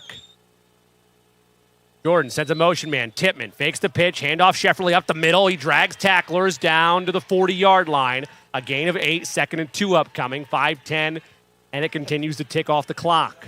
It's a play, you know, as a defensive coordinator, you teach your inside linebackers, look, you're not responsible for the jet motion. Forget about it. It's window dressing. But what it does, especially with high school kids, it gets them on their heels just a little bit. They want to watch to see where that jet's going, and they don't fill those gaps as quickly as they should. Gain of 8, 2nd and 2 from their own 40. 4:45 to play. 3-0 Royals. Saints driving.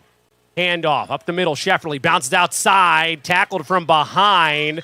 Forward progress is going to call it a gain of about 2, which would be enough for the first down. But I think they're going to officially mark it as a gain of 1. So 3rd and 1 once again.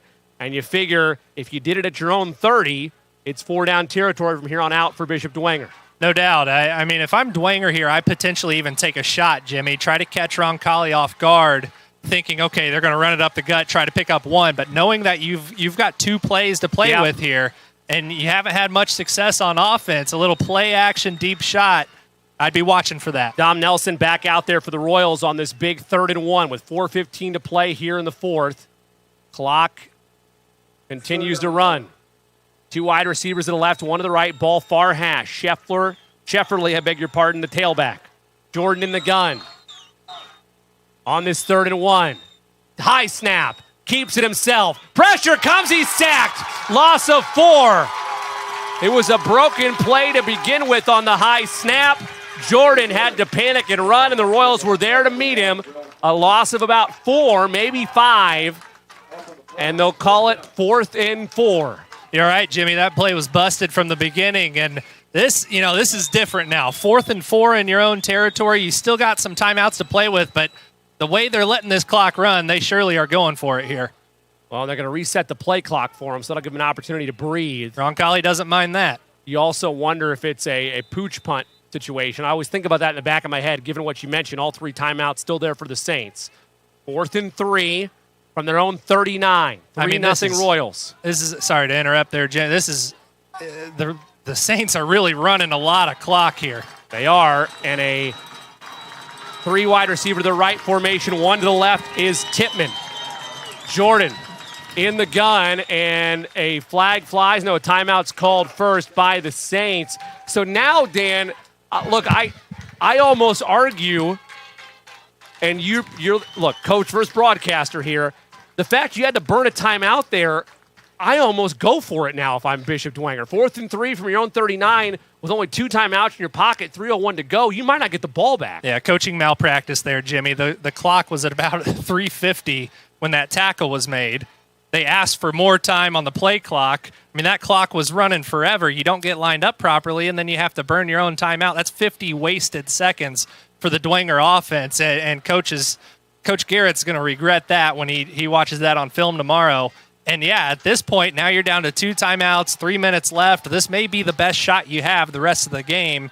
Kick the ball to Roncalli, you may not get it back. I almost wonder, Dan, to your point, if you're obviously going through the air here, you would think. I mean, they have the leg and athleticism to pick it up on the ground, but if you do go to the air, the Royals think short and you go long like you mentioned earlier. Like, is that almost something you're thinking about here? Yeah, I mean, this is a play where you teach your DBs to be on the sticks, heels on the sticks, in case they try to go, quick hitches to pick that up.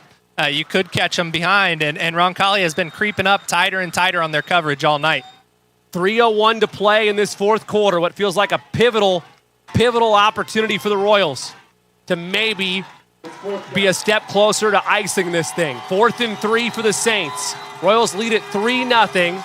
It's 4th and 3 from their own 39. In the gun is Jordan. 2 wide receivers to the left, 1 to the right. Shefferly is tailback. Takes the snap. Quick slant. Throws. Broken up in coverage by Luke Baker, and the Royals force a turnover on downs. Get that play on coaching tape, Jimmy. That was fantastic technique.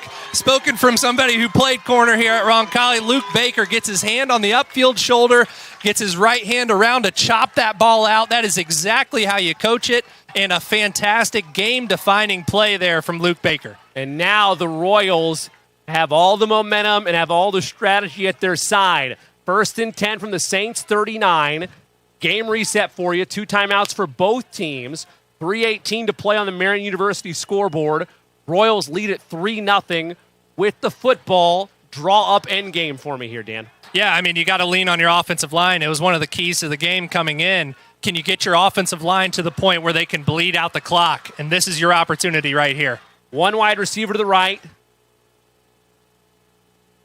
And stacked along the line is the rest of the Royals chess pieces. Ash in the gun.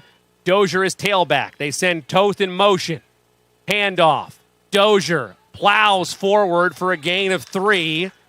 3:13 and counting. The Saints are going to let the game script unfold first before using one of those 2 timeouts. By that I mean this is still a second and long for Roncalli. Let it play out and see where things stand before he use those timeouts. They'll call it a gain of 3, 2nd and 7, in fact. And again, Dwenger with the just killer mistake on offense where they let that play clock run all the way down and have to waste a timeout. That's really going to come back to bite him here.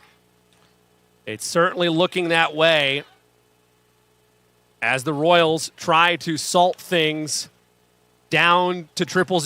2nd and 7 from the 36 of Dwenger. Handoff, Dozier, stutter step, plows forward, nearly has the first down.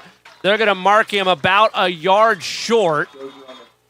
Gain of 6, 3rd and 1, and now the Saints will use that second timeout.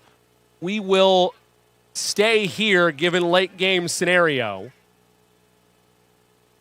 with 2:27 to play in this ball game. 6th-ranked Roncalli leading 9th-ranked Dwenger 3-0. How do you navigate this? Saints down to 1 timeout. Royals big 3rd and 2 upcoming. Let me ask this first. It feels silly, but I'm going to ask it anyway. If this is 4th and a half an inch or 4th and a yard, is it 4-down territory? Oh, no doubt. This is automatically 4-down territory. And, regardless, I think you run Colin Ash twice here. Yeah. The reason for that is you get an extra hat in the box. I'd even potentially look at, Zach Dozier's a great running back, but getting a bigger body in there, a fullback type to help lead block and run Colin Ash twice. Hopefully they pick it up on this first one. Bottom line is Dwenger down to 1 timeout, 2:27 left. If you can pick up this first down, you can effectively end the game.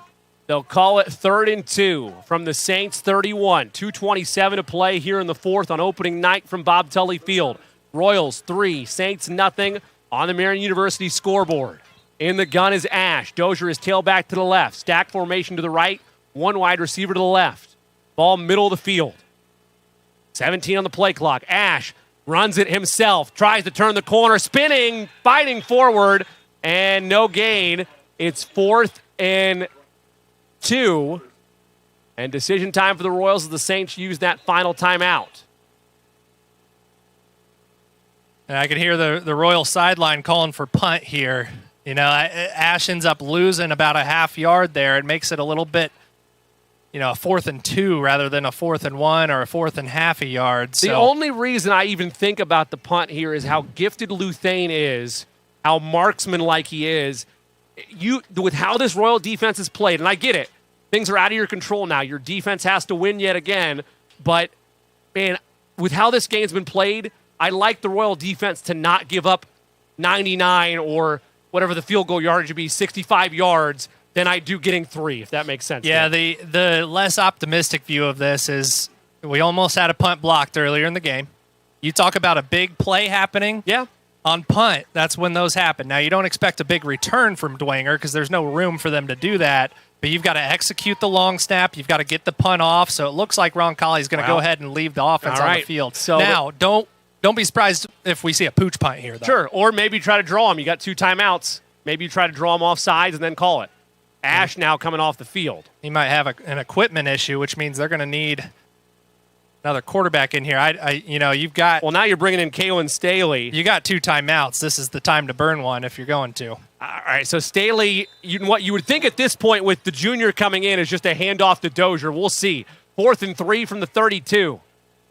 Staley a hard count, or just a hard count to try to draw him off, which is what I thought they might do anyway. Yep. 13 on the play clock. Don't expect this play to be snapped, especially with Staley in there now, the backup quarterback. Staley changing things to the line. 5 on the play clock. Staley hard count. Look to the sidelines. I'm not snapping the football. They call a timeout. I don't think you need to call a timeout there. It's not a huge deal, but I guess you're talking about if you're going to punt it. If you're punting it, what does Luthane prefer? Does he prefer to be a little further back with a penalty on delay of game, or do you want it right there and let him? That's what you're operating with. Yeah, there, right? and you look at the college and NFL level, they'd prefer to take the delay there and give their punter more space, to avoid the touchback. But Roncalli could be contemplating going for it here as well. Which, that's still on the table, sure. Exactly, and in my opinion, that's the right call because, it's opportunity cost. I used to teach econ here at Roncalli, Jimmy. Man, we're pulling out all the degrees and all the references tonight. All right, let's go. There is a risk associated with punting the ball here, at least in your traditional punt formation, where a big play can happen. A punch or a pooch punt from your quarterback, that's fine in my opinion. I would not bring the punt team out here, and it doesn't look like they're going to. Well, they got stack formation to the left and one wide receiver out to the right on this 4th and 3 from the Saints 32. 2:22 to play in this ball game. 3-0 Royals on the Marian University scoreboard as they break the huddle and Ash gets set with a full play clock to operate. Dozier on his right hip, ball, far hash. Colin takes the snap, keeps it himself, plows forward, keeps diving, and let's see, based on that mark, he's going to have the first down. I want to wait for official confirmation because this crew has been spotty, pardon the pun, at times tonight. But based on the near side, that's a first down for the Royals and no timeouts left to work with for Bishop Dwenger. Yeah, the spot of the side judge here on the Roncalli side, it signals first down in my opinion. It's all going to depend on whether the side judge up top. They might as well have not brought the near side official because he's just been decoratively there all night. He even called a timeout earlier, and they didn't call the timeout for him. So he's the one signaling the spot here. They're not even looking at him. The white hat has the football. Let's see what his call is. Now he's going to conference with his officiating crew, and they will bring in the near side judge. Yeah, I don't think he wanted to run all the way to the middle of the field there. I don't think he did either. But here we are. All officials huddled up at about the 29. Where will they spot this ball? If they spot it with the near side, it's a first down and maybe the ball game for the Royals. Far side, it's a turnover on downs, and the Saints have life with 2:17 to play. 3-0 Roncalli. It looked like a pretty clear first down by about a half yard to me, Jimmy. But again, we've had trouble with determining which side judge gets to make the call. They're still conferencing, and now they have a decision. The white hat makes his mark. They can always measure it, too. And I think they're going to bring the chains out. Let's see. No, they're going to eyeball it. First down, Royals. Well, that deliberation with UN-like palpitations about it finally is delivered in the Royals' favor. 1st and 10 Royals from the Saints 29 with 2:17 to play. Roncalli leading 3-0 and no timeouts for the Saints. And that's the key. No timeouts. There's no reason to take any risk here. You can bleed this clock all the way down to near zero. Roncalli should be able to walk out of here at this point. No mistakes. Cover up the football with 2 hands. Head coach Jason Garrett trying his best to, not that one, try his best to plead his case, but to no avail. And the Royals now can get in victory formation if they wish, and they will do so.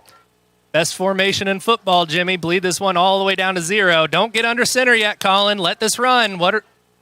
And they do. And Coach Otley beside himself. There's 18 on the play clock, and now you're opening the door for at least one more possession for Bishop Dwenger. That's just a senior's got to know that. And the coach has got to be on him to say, hey, look, watch the play clock. We got to stop celebrating on the sidelines. Finish this game. That's what championship teams do. Yep, so now you're going to give the Saints the ball back, barring a penalty, with at least a little bit of time left. I'm trying to do the math in my head here, Jimmy. It's still going to be really close to 0. All right, well, let's see. Ash, this time staring at the play clock. And he'll snap it with 3, still letting a little bit of time play there, but he does snap it on now 3rd and 12. Dan, I'm not going to embarrass myself in front of our audience. You've already dropped your econ degree on the table, so I'll let you do the math here if we're It's not a degree, Jimmy. I taught high school econ. My fault. Sorry. My bad. I don't want you attributing an economics degree to me because I don't have that type of knowledge. That's fair. My bad. I could teach high school supply and demand. That's the end of it. Sorry, world studies wasn't my fault. My apologies. But, yeah, there's going to be a little bit of time left on the clock here where Roncalli's going to have to run a play on 4th down. 5 on the play clock right now, 52 on the game clock. Ash under center. He's going to take a delay of game. There's fine. No issue there. Play clock's going to stop. So, again, they can take a knee. There's going to be about 2 seconds left on the play clock.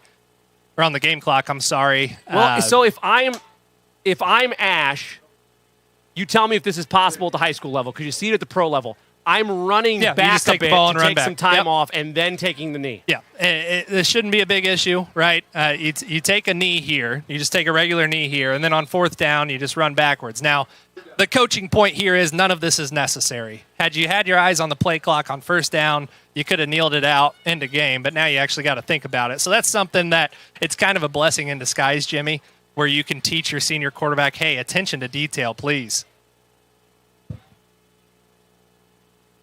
Well, so the Royals in the gun with 1 on the play clock. Snap the ball. Ash going to run to the sideline. Run to the 40, to the 35, to the 30. He doesn't take a knee, but he does take enough time off the clock to end this ball game. So Colin Ash with his heart on his sleeve there to seal this deal.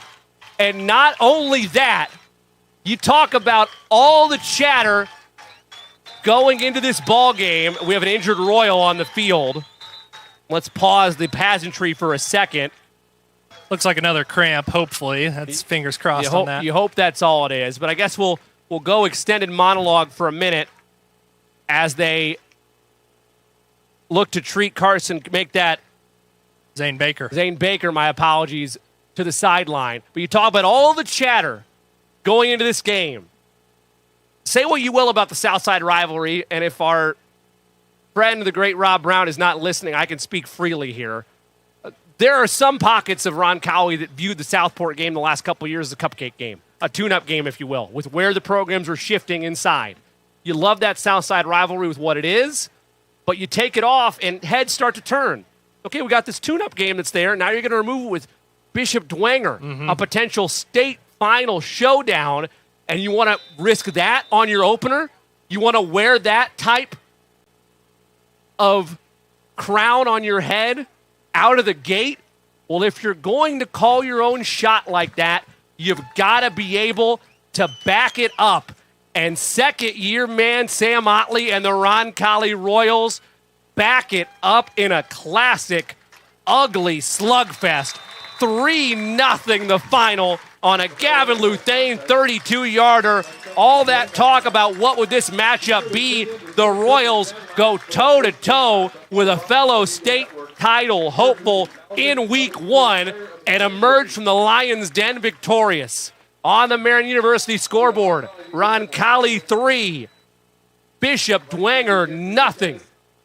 We will regather ourselves and get set for what should be an electrifying Piazza Produce postgame show. But again, our final score tonight on the Marian University scoreboard, the Royals ranked 6th in the state, 3. The 9th-ranked Saints, 0. 1-0 is Roncalli for second-year head coach Sam Muley. We'll step aside and be back. The Piazza Produce postgame show up next to the Roncalli Media Network, presented by Gallagher's. Days of summer with a free AC from Peterman Brothers. Your home should be a place of comfort and relaxation, so let us help you keep it that way. This month, install a qualifying heating and cooling system with Peterman, and the AC is free. Plus, you can relax knowing it's backed by our exclusive lifetime unit replacement warranty. Visit PetermanHVAC.com to schedule. Peterman Brothers, where great service runs in the family. Gallagher's Pub and Eatery, your go-to spot before, after, and during all Roncalli events. As a family-owned and operated establishment, we take pride in offering a warm, friendly atmosphere where you can savor delicious pizza, fresh salads, mouth-watering wings, and a wide selection of ice-cold beverages. With 25 smart TVs around the venue, you'll catch every moment of the action and never miss a sporting event. Whether you're gearing up for the big game or celebrating a win, Gallagher's is the place to be. Are you looking for a company that cares about meeting your financial needs? Werner Financial is the place for you. Our owner, Jason Werner, is a proud Roncalli member of the class of 2005 and has extensive knowledge and experience ensuring your investments are customized to fit your goals. The Werner Financial team is one that works for you and will handle your assets with precision and confidence. Our goal is for you to not only feel secure in your finances, but also to see real growth. Visit wernerfinancial.com to set up your meeting today and get started on your financial future. When you need the job done right, trust Indiana Electrical Services, your IBEW 481 union contractor. Proud sponsor of Roncalli Athletics, we're here to handle all your electrical needs, big or small. Jeff Russell, class of 99, and David Moran, class of 94, are proud to serve the community they love. And of course, we're cheering on the Royals every step of the way. Indiana Electrical Services, powering your home, your business, and your school spirit. Since 1988, McGee & Company Fine Jewelers has been Greenwood's trusted, family-owned jeweler, helping you celebrate life's most memorable moments. From bridal sales and insurance appraisals to custom designs and expert repairs, we're a full-service jewelry store with an extensive showroom of fine fashion and bridal jewelry. And if you don't see exactly what you're dreaming of, our award-winning designers will create it just for you. McGee & Company Fine Jewelers, built on service, dedicated to quality. Visit us at 880 U.S. Highway 31 North in Greenwood, just across from the Greenwood Park Mall, or online at mcgeejewelers.com. Building your vision from concept to creation. At GMCO Constructors, we're your one-stop partner in commercial construction, from mechanical, electrical, and plumbing systems to building automation and post-project service. With design-build solutions across 30-plus states, we deliver projects on time, on budget, and built to last. Our strength, innovation, safety, and service. GMCO engineers the right system that works smarter and works longer. GMCO Constructors, a proud supporter of the Roncalli Royals. Visit wearegemco.com today. GMCO, building your vision, concept to creation. Whether you're heading out of town or just need trusted care for your pets, look no further than the Kennel at Arbor Lane. With spacious indoor and outdoor accommodations, a caring staff, and a commitment to treating every dog like family, the Kennel at Arbor Lane is where pets feel right at home. From short stays to extended boarding, your four-legged friends will be safe, happy, and loved. Give yourself peace of mind and your pets the care they deserve. The Kennel at Arbor Lane, a proud supporter of Roncalli Athletics. Visit thekennelatarborlane.com to learn more.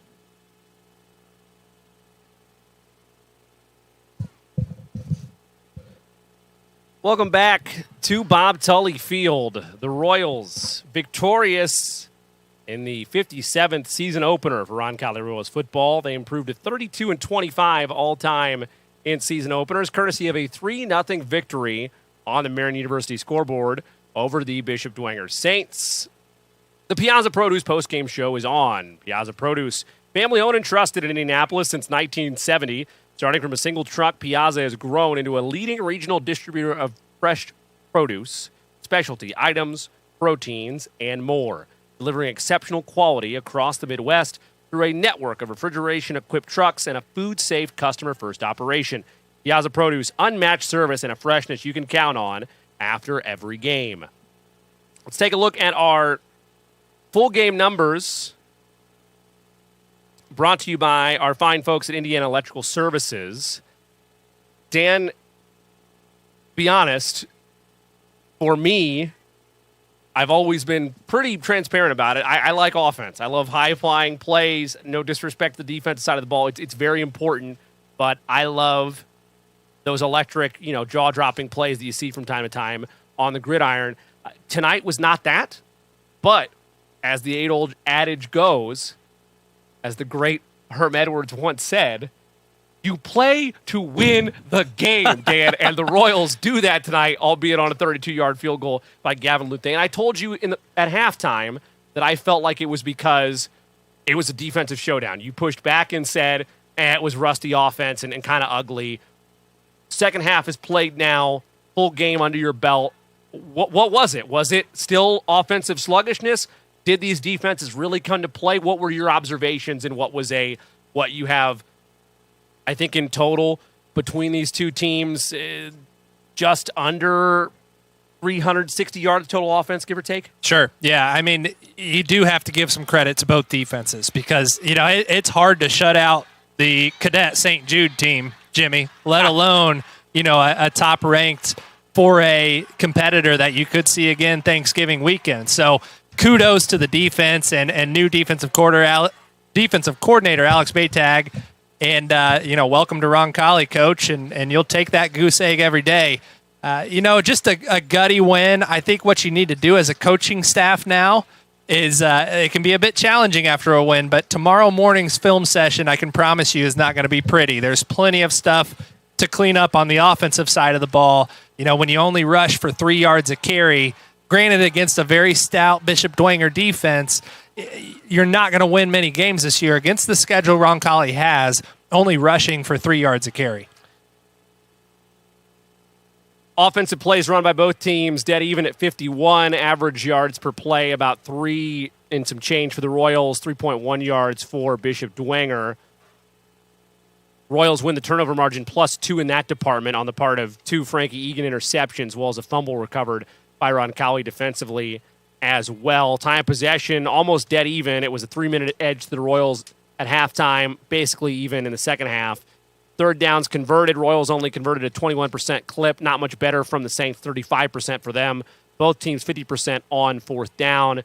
No sacks officially recorded, as most of those were designed runs for loss that were marked throughout the game. So no official sacks in the box score tonight. 10 drives apiece for both teams.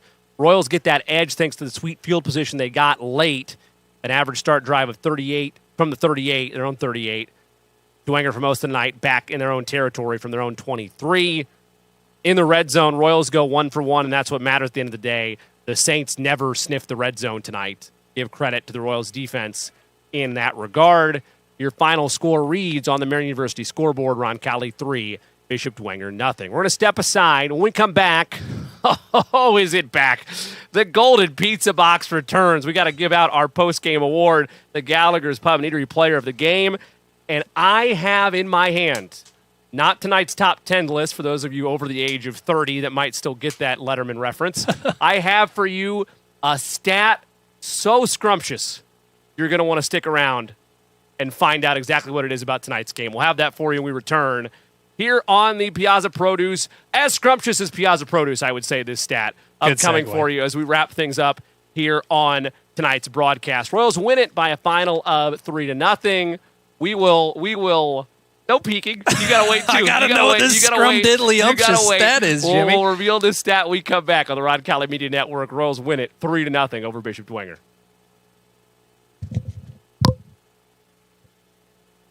Providing comfort for families in their time of need is the main concern of the staff at Lauk Veldhoff Funeral Home. We are a small family-owned firm and take great pride in the personal service we offer and the family-like atmosphere at our facility. At Lauk Veldhoff, we only serve one family at a time, providing compassionate care and affordable options, truly part of your community. Lauk and Veldhoff Funeral and Cremation Services. Call 317-636-6655.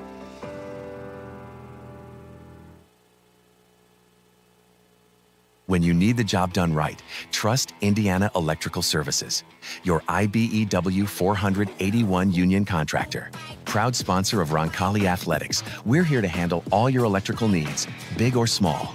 Jeff Russell, class of '99, and David Moran, class of '94, are proud to serve the community they love.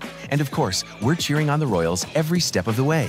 Indiana Electrical Services, powering your home, your business, and your school spirit.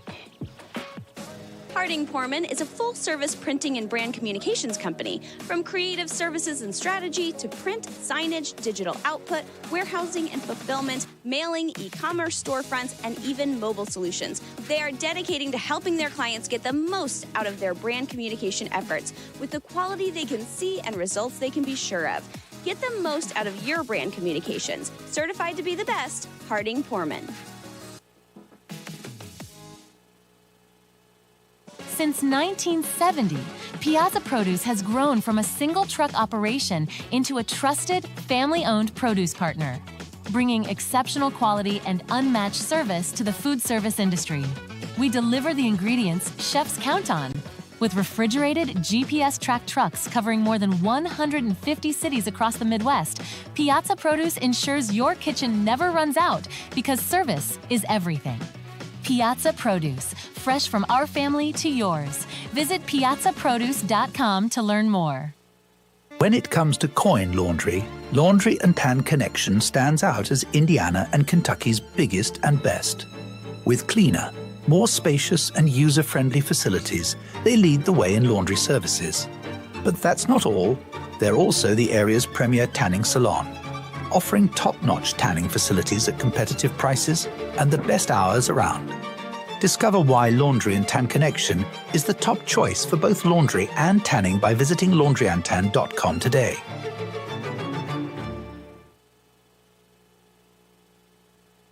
Stay cool during the dog days of summer with a free AC from Peterman Brothers. Your home should be a place of comfort and relaxation, so let us help you keep it that way. This month, install a qualifying heating and cooling system with Peterman, and the AC is free. Plus, you can relax knowing it's backed by our exclusive lifetime unit replacement warranty. Visit PetermanHVAC.com to schedule.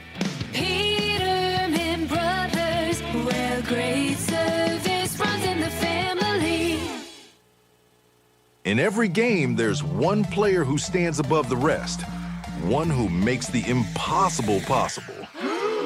Gallagher's is proud to celebrate that player, the standout star who took the game to the next level. And who better to honor this exceptional athlete than Gallagher's, where every game day is a victory. Enjoy delicious pizza, fresh salads, mouth-watering wings, and a wide selection of ice-cold beverages while cheering on your favorite team. Congratulations to this week's Roncalli Royals Player of the Game. Celebrate with friends and family at Gallagher's, where every meal is as outstanding as the game-time performance. And now, the moment you've been waiting for. It's time to recognize the Gallagher's Player of the Game.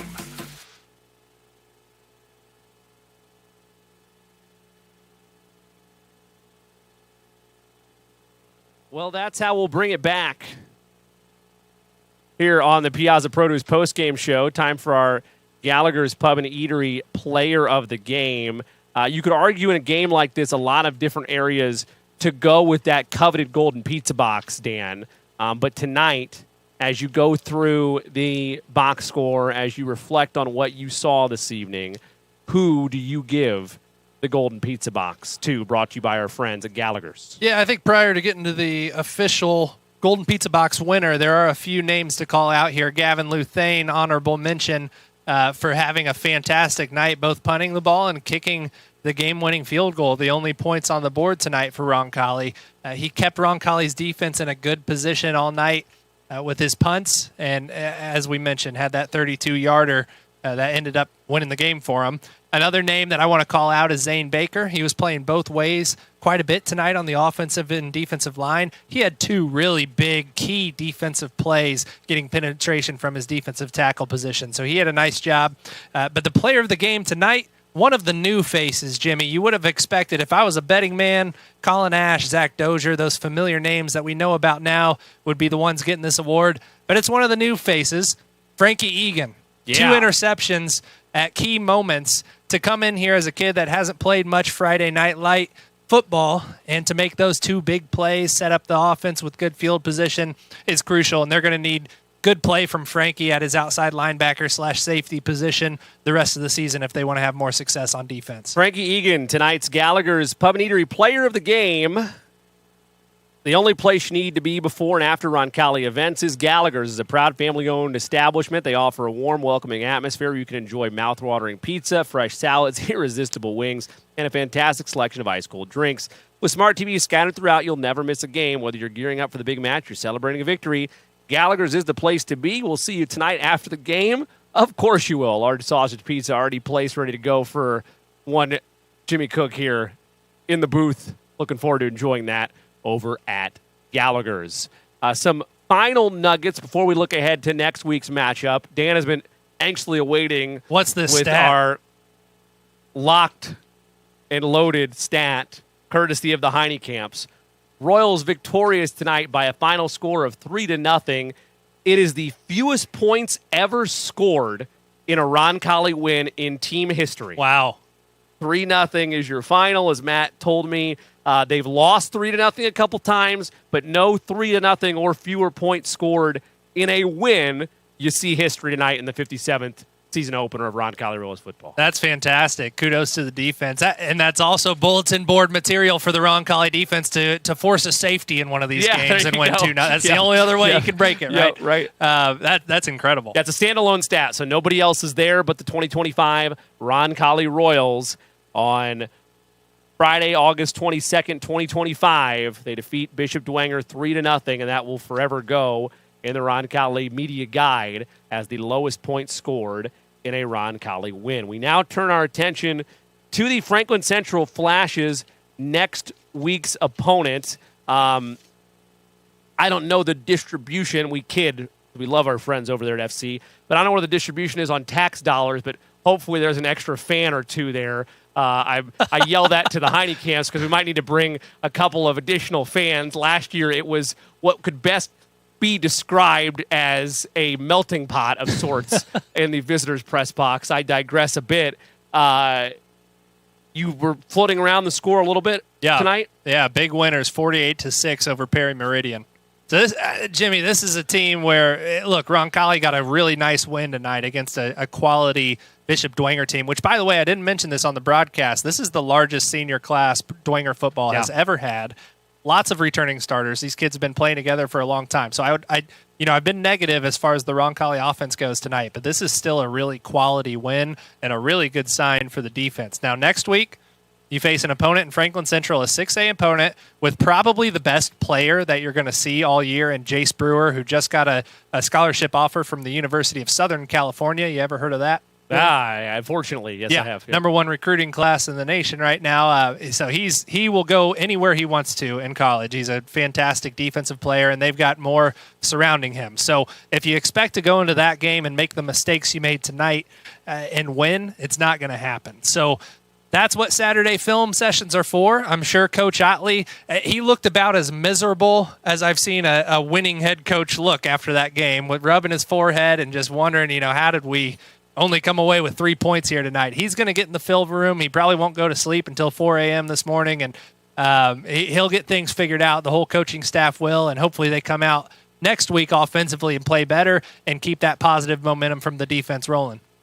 Well, that is next week's opponent, a 1-0 showdown between the 6A Franklin Central Flashes and your 4A Roncalli Royals. You could expect the Royals to rise up the ranks a bit. You never know how the rest of the state did. You could expect a little bit of movement there for Roncalli on the positive trend with the big win tonight against a top 10 opponent, defeating the Bishop Dwenger Saints 3-0. Be a fun one for you. We'll have that one audio only next week, 7 o'clock kick, probably 6:45 pregame show. Dan Lauk will be alongside, as will the Heine Camps, our statisticians of extra success, always making us sound a little bit better and smarter throughout the course of a ball game, giving us nuggets like that lowest point scored in a win stat. And we look forward to having them along with us on that audio-only broadcast on RoncalliMediaNetwork.com. The executive director of the Roncalli Media Network is Therese Carson. Video operations director, we appreciate that entire room down there. We know week one there are going to be some technical difficulties here and there. We appreciate you, the audience, powering through with us, but we also appreciate AJ Ablong and his student crew keeping us on the air tonight. And once we got the ship sailing, smooth sailing, towards what was a thrilling Roncalli win, so we always appreciate AJ and his team. Look forward to working with them continually as the season goes on. Next time we'll be in the booth with them will be next month when the Royals host Columbus North, as this is the start of a 2-game road trip for Roncalli. But a shout-out to AJ and his crew. Matt and Allison Heidecamp, our statisticians tonight. My partner in crime is the great Dan Lauk, and I'm Jimmy Cook. Again, our final in this one on the Marian University scoreboard. Royals win it over the Saints, 3-0 your final on a 32-yard field goal by Gavin Luthane, as the Royals improve to 1-0 on the year. And until we talk to you next week in a South Side showdown at Franklin Central, so long, everybody. Marian University wants to know, what are you made of? At Marian University, our students are made of character and faith. Our students are service-minded and want to make a difference in the world. Our students possess the skills and intellect required of leaders. Come to Marian University, Indy's premier Catholic university, and let us help you find out what you're made of. You can apply for free today at marian.edu. When it comes to physical therapy, you have the freedom to choose your provider. At Indiana Physical Therapy, our experienced therapists will work with you to create a personalized treatment plan tailored to your needs. Whether you're recovering from injury, managing a chronic condition, or looking to improve your sports performance, we've got you covered. Take control of your health and schedule your appointment today at indianapt.com or call us at 317-449-2333. Family owned and operated since 1971, O'Reilly Branson Funeral Service and Crematory has been dedicated to serving families with the utmost dignity and compassion. The staff at O'Reilly Branson are experts in pre-planning, cremation, and at-need funeral arrangements and have a long history of supporting your Roncalli Royals. Your wishes are honored to the finest detail, allowing you to celebrate the life and cherished memories of your loved ones. For more information, visit O'ReillyBranson.com. O'Reilly Branson, where our Catholic family serves your Catholic family. Thinking about buying or selling land? Maybe a hunting paradise, some productive farmland, or a cozy home with some elbow room? Then look no further than Bill and Jay Miner, your Whitetail Properties land specialists. These Roncalli alums know West Central and South Central Indiana like the back of their hands. Don't wait. Call Bill and Jay today at 317-446-9500 or at 317-370-2422 or visit their agent profiles at whitetailproperties.com. Are you looking for a company that cares about meeting your financial needs? Werner Financial is the place for you. Our owner, Jason Werner, is a proud Roncalli member of the class of 2005 and has extensive knowledge and experience ensuring your investments are customized to fit your goals. The Werner Financial team is one that works for you and will handle your assets with precision and confidence. Our goal is for you to not only feel secure in your finances, but also to see real growth. Visit wernerfinancial.com to set up your meeting today and get started on your financial future. Score big for Roncalli every time you swipe with Indiana Members Credit Union. When you use your IMCU Royals debit card for everyday purchases, you're helping fund Roncalli High School athletics with every signature-based transaction. Get your Roncalli Royals debit card free with your free IMCU checking account. Stop by your Southside branch at 5047 Madison Avenue or any IMCU branch near you, or sign up online at imcu.com. Swipe, support, repeat. Go Royals! Since 1947, Indianapolis Fruit has been delivering the freshest fruits, vegetables, and flowers to Midwestern retailers, bringing quality and trust to every produce aisle. With over 170 refrigerated trucks, a premium supply chain, and more than 3,000 SKUs, including organic, ethnic, artisan, and gourmet grab-and-go options. We provide a full-service experience from farm to market. Indianapolis Fruit. Produce a fresh experience. Since 1988, McGee & Company Fine Jewelers has been Greenwood's trusted, family-owned jeweler, helping you celebrate life's most memorable moments. From bridal sales and insurance appraisals to custom designs and expert repairs, we're a full-service jewelry store with an extensive showroom of fine fashion and bridal jewelry. And if you don't see exactly what you're dreaming of, our award-winning designers will create it just for you. McGee & Company Fine Jewelers, built on service, dedicated to quality. Visit us at 880 U.S. Highway 31 North in Greenwood, just across from the Greenwood Park Mall, or online at mcgeejewelers.com. Discover the coin index in Greenwood. Have you inherited a coin collection you aren't sure what to do with? Are you interested in investing in precious metals? Then the Coin Index is your ultimate destination for coins and precious metals. We buy, sell, and appraise. Located at 857 North Madison Avenue, just south of the Greenwood Park Mall. For expert service and top-notch selection, visit us at coinindex.com. The Coin Index, your trusted partner in coins and precious metals. At VisionQuest Eye Care, we want to see what you see. For more than 25 years, we've offered eye exams for the whole family and care for a range of eye diseases and conditions. Pick out your glasses and sunglasses in our stunning new optical shop staffed with friendly faces. Visit us at our Greenwood and Fishers offices and schedule your visit at visionquesteyecare.com. That's visionquesteyecare.com. We want to see what you see.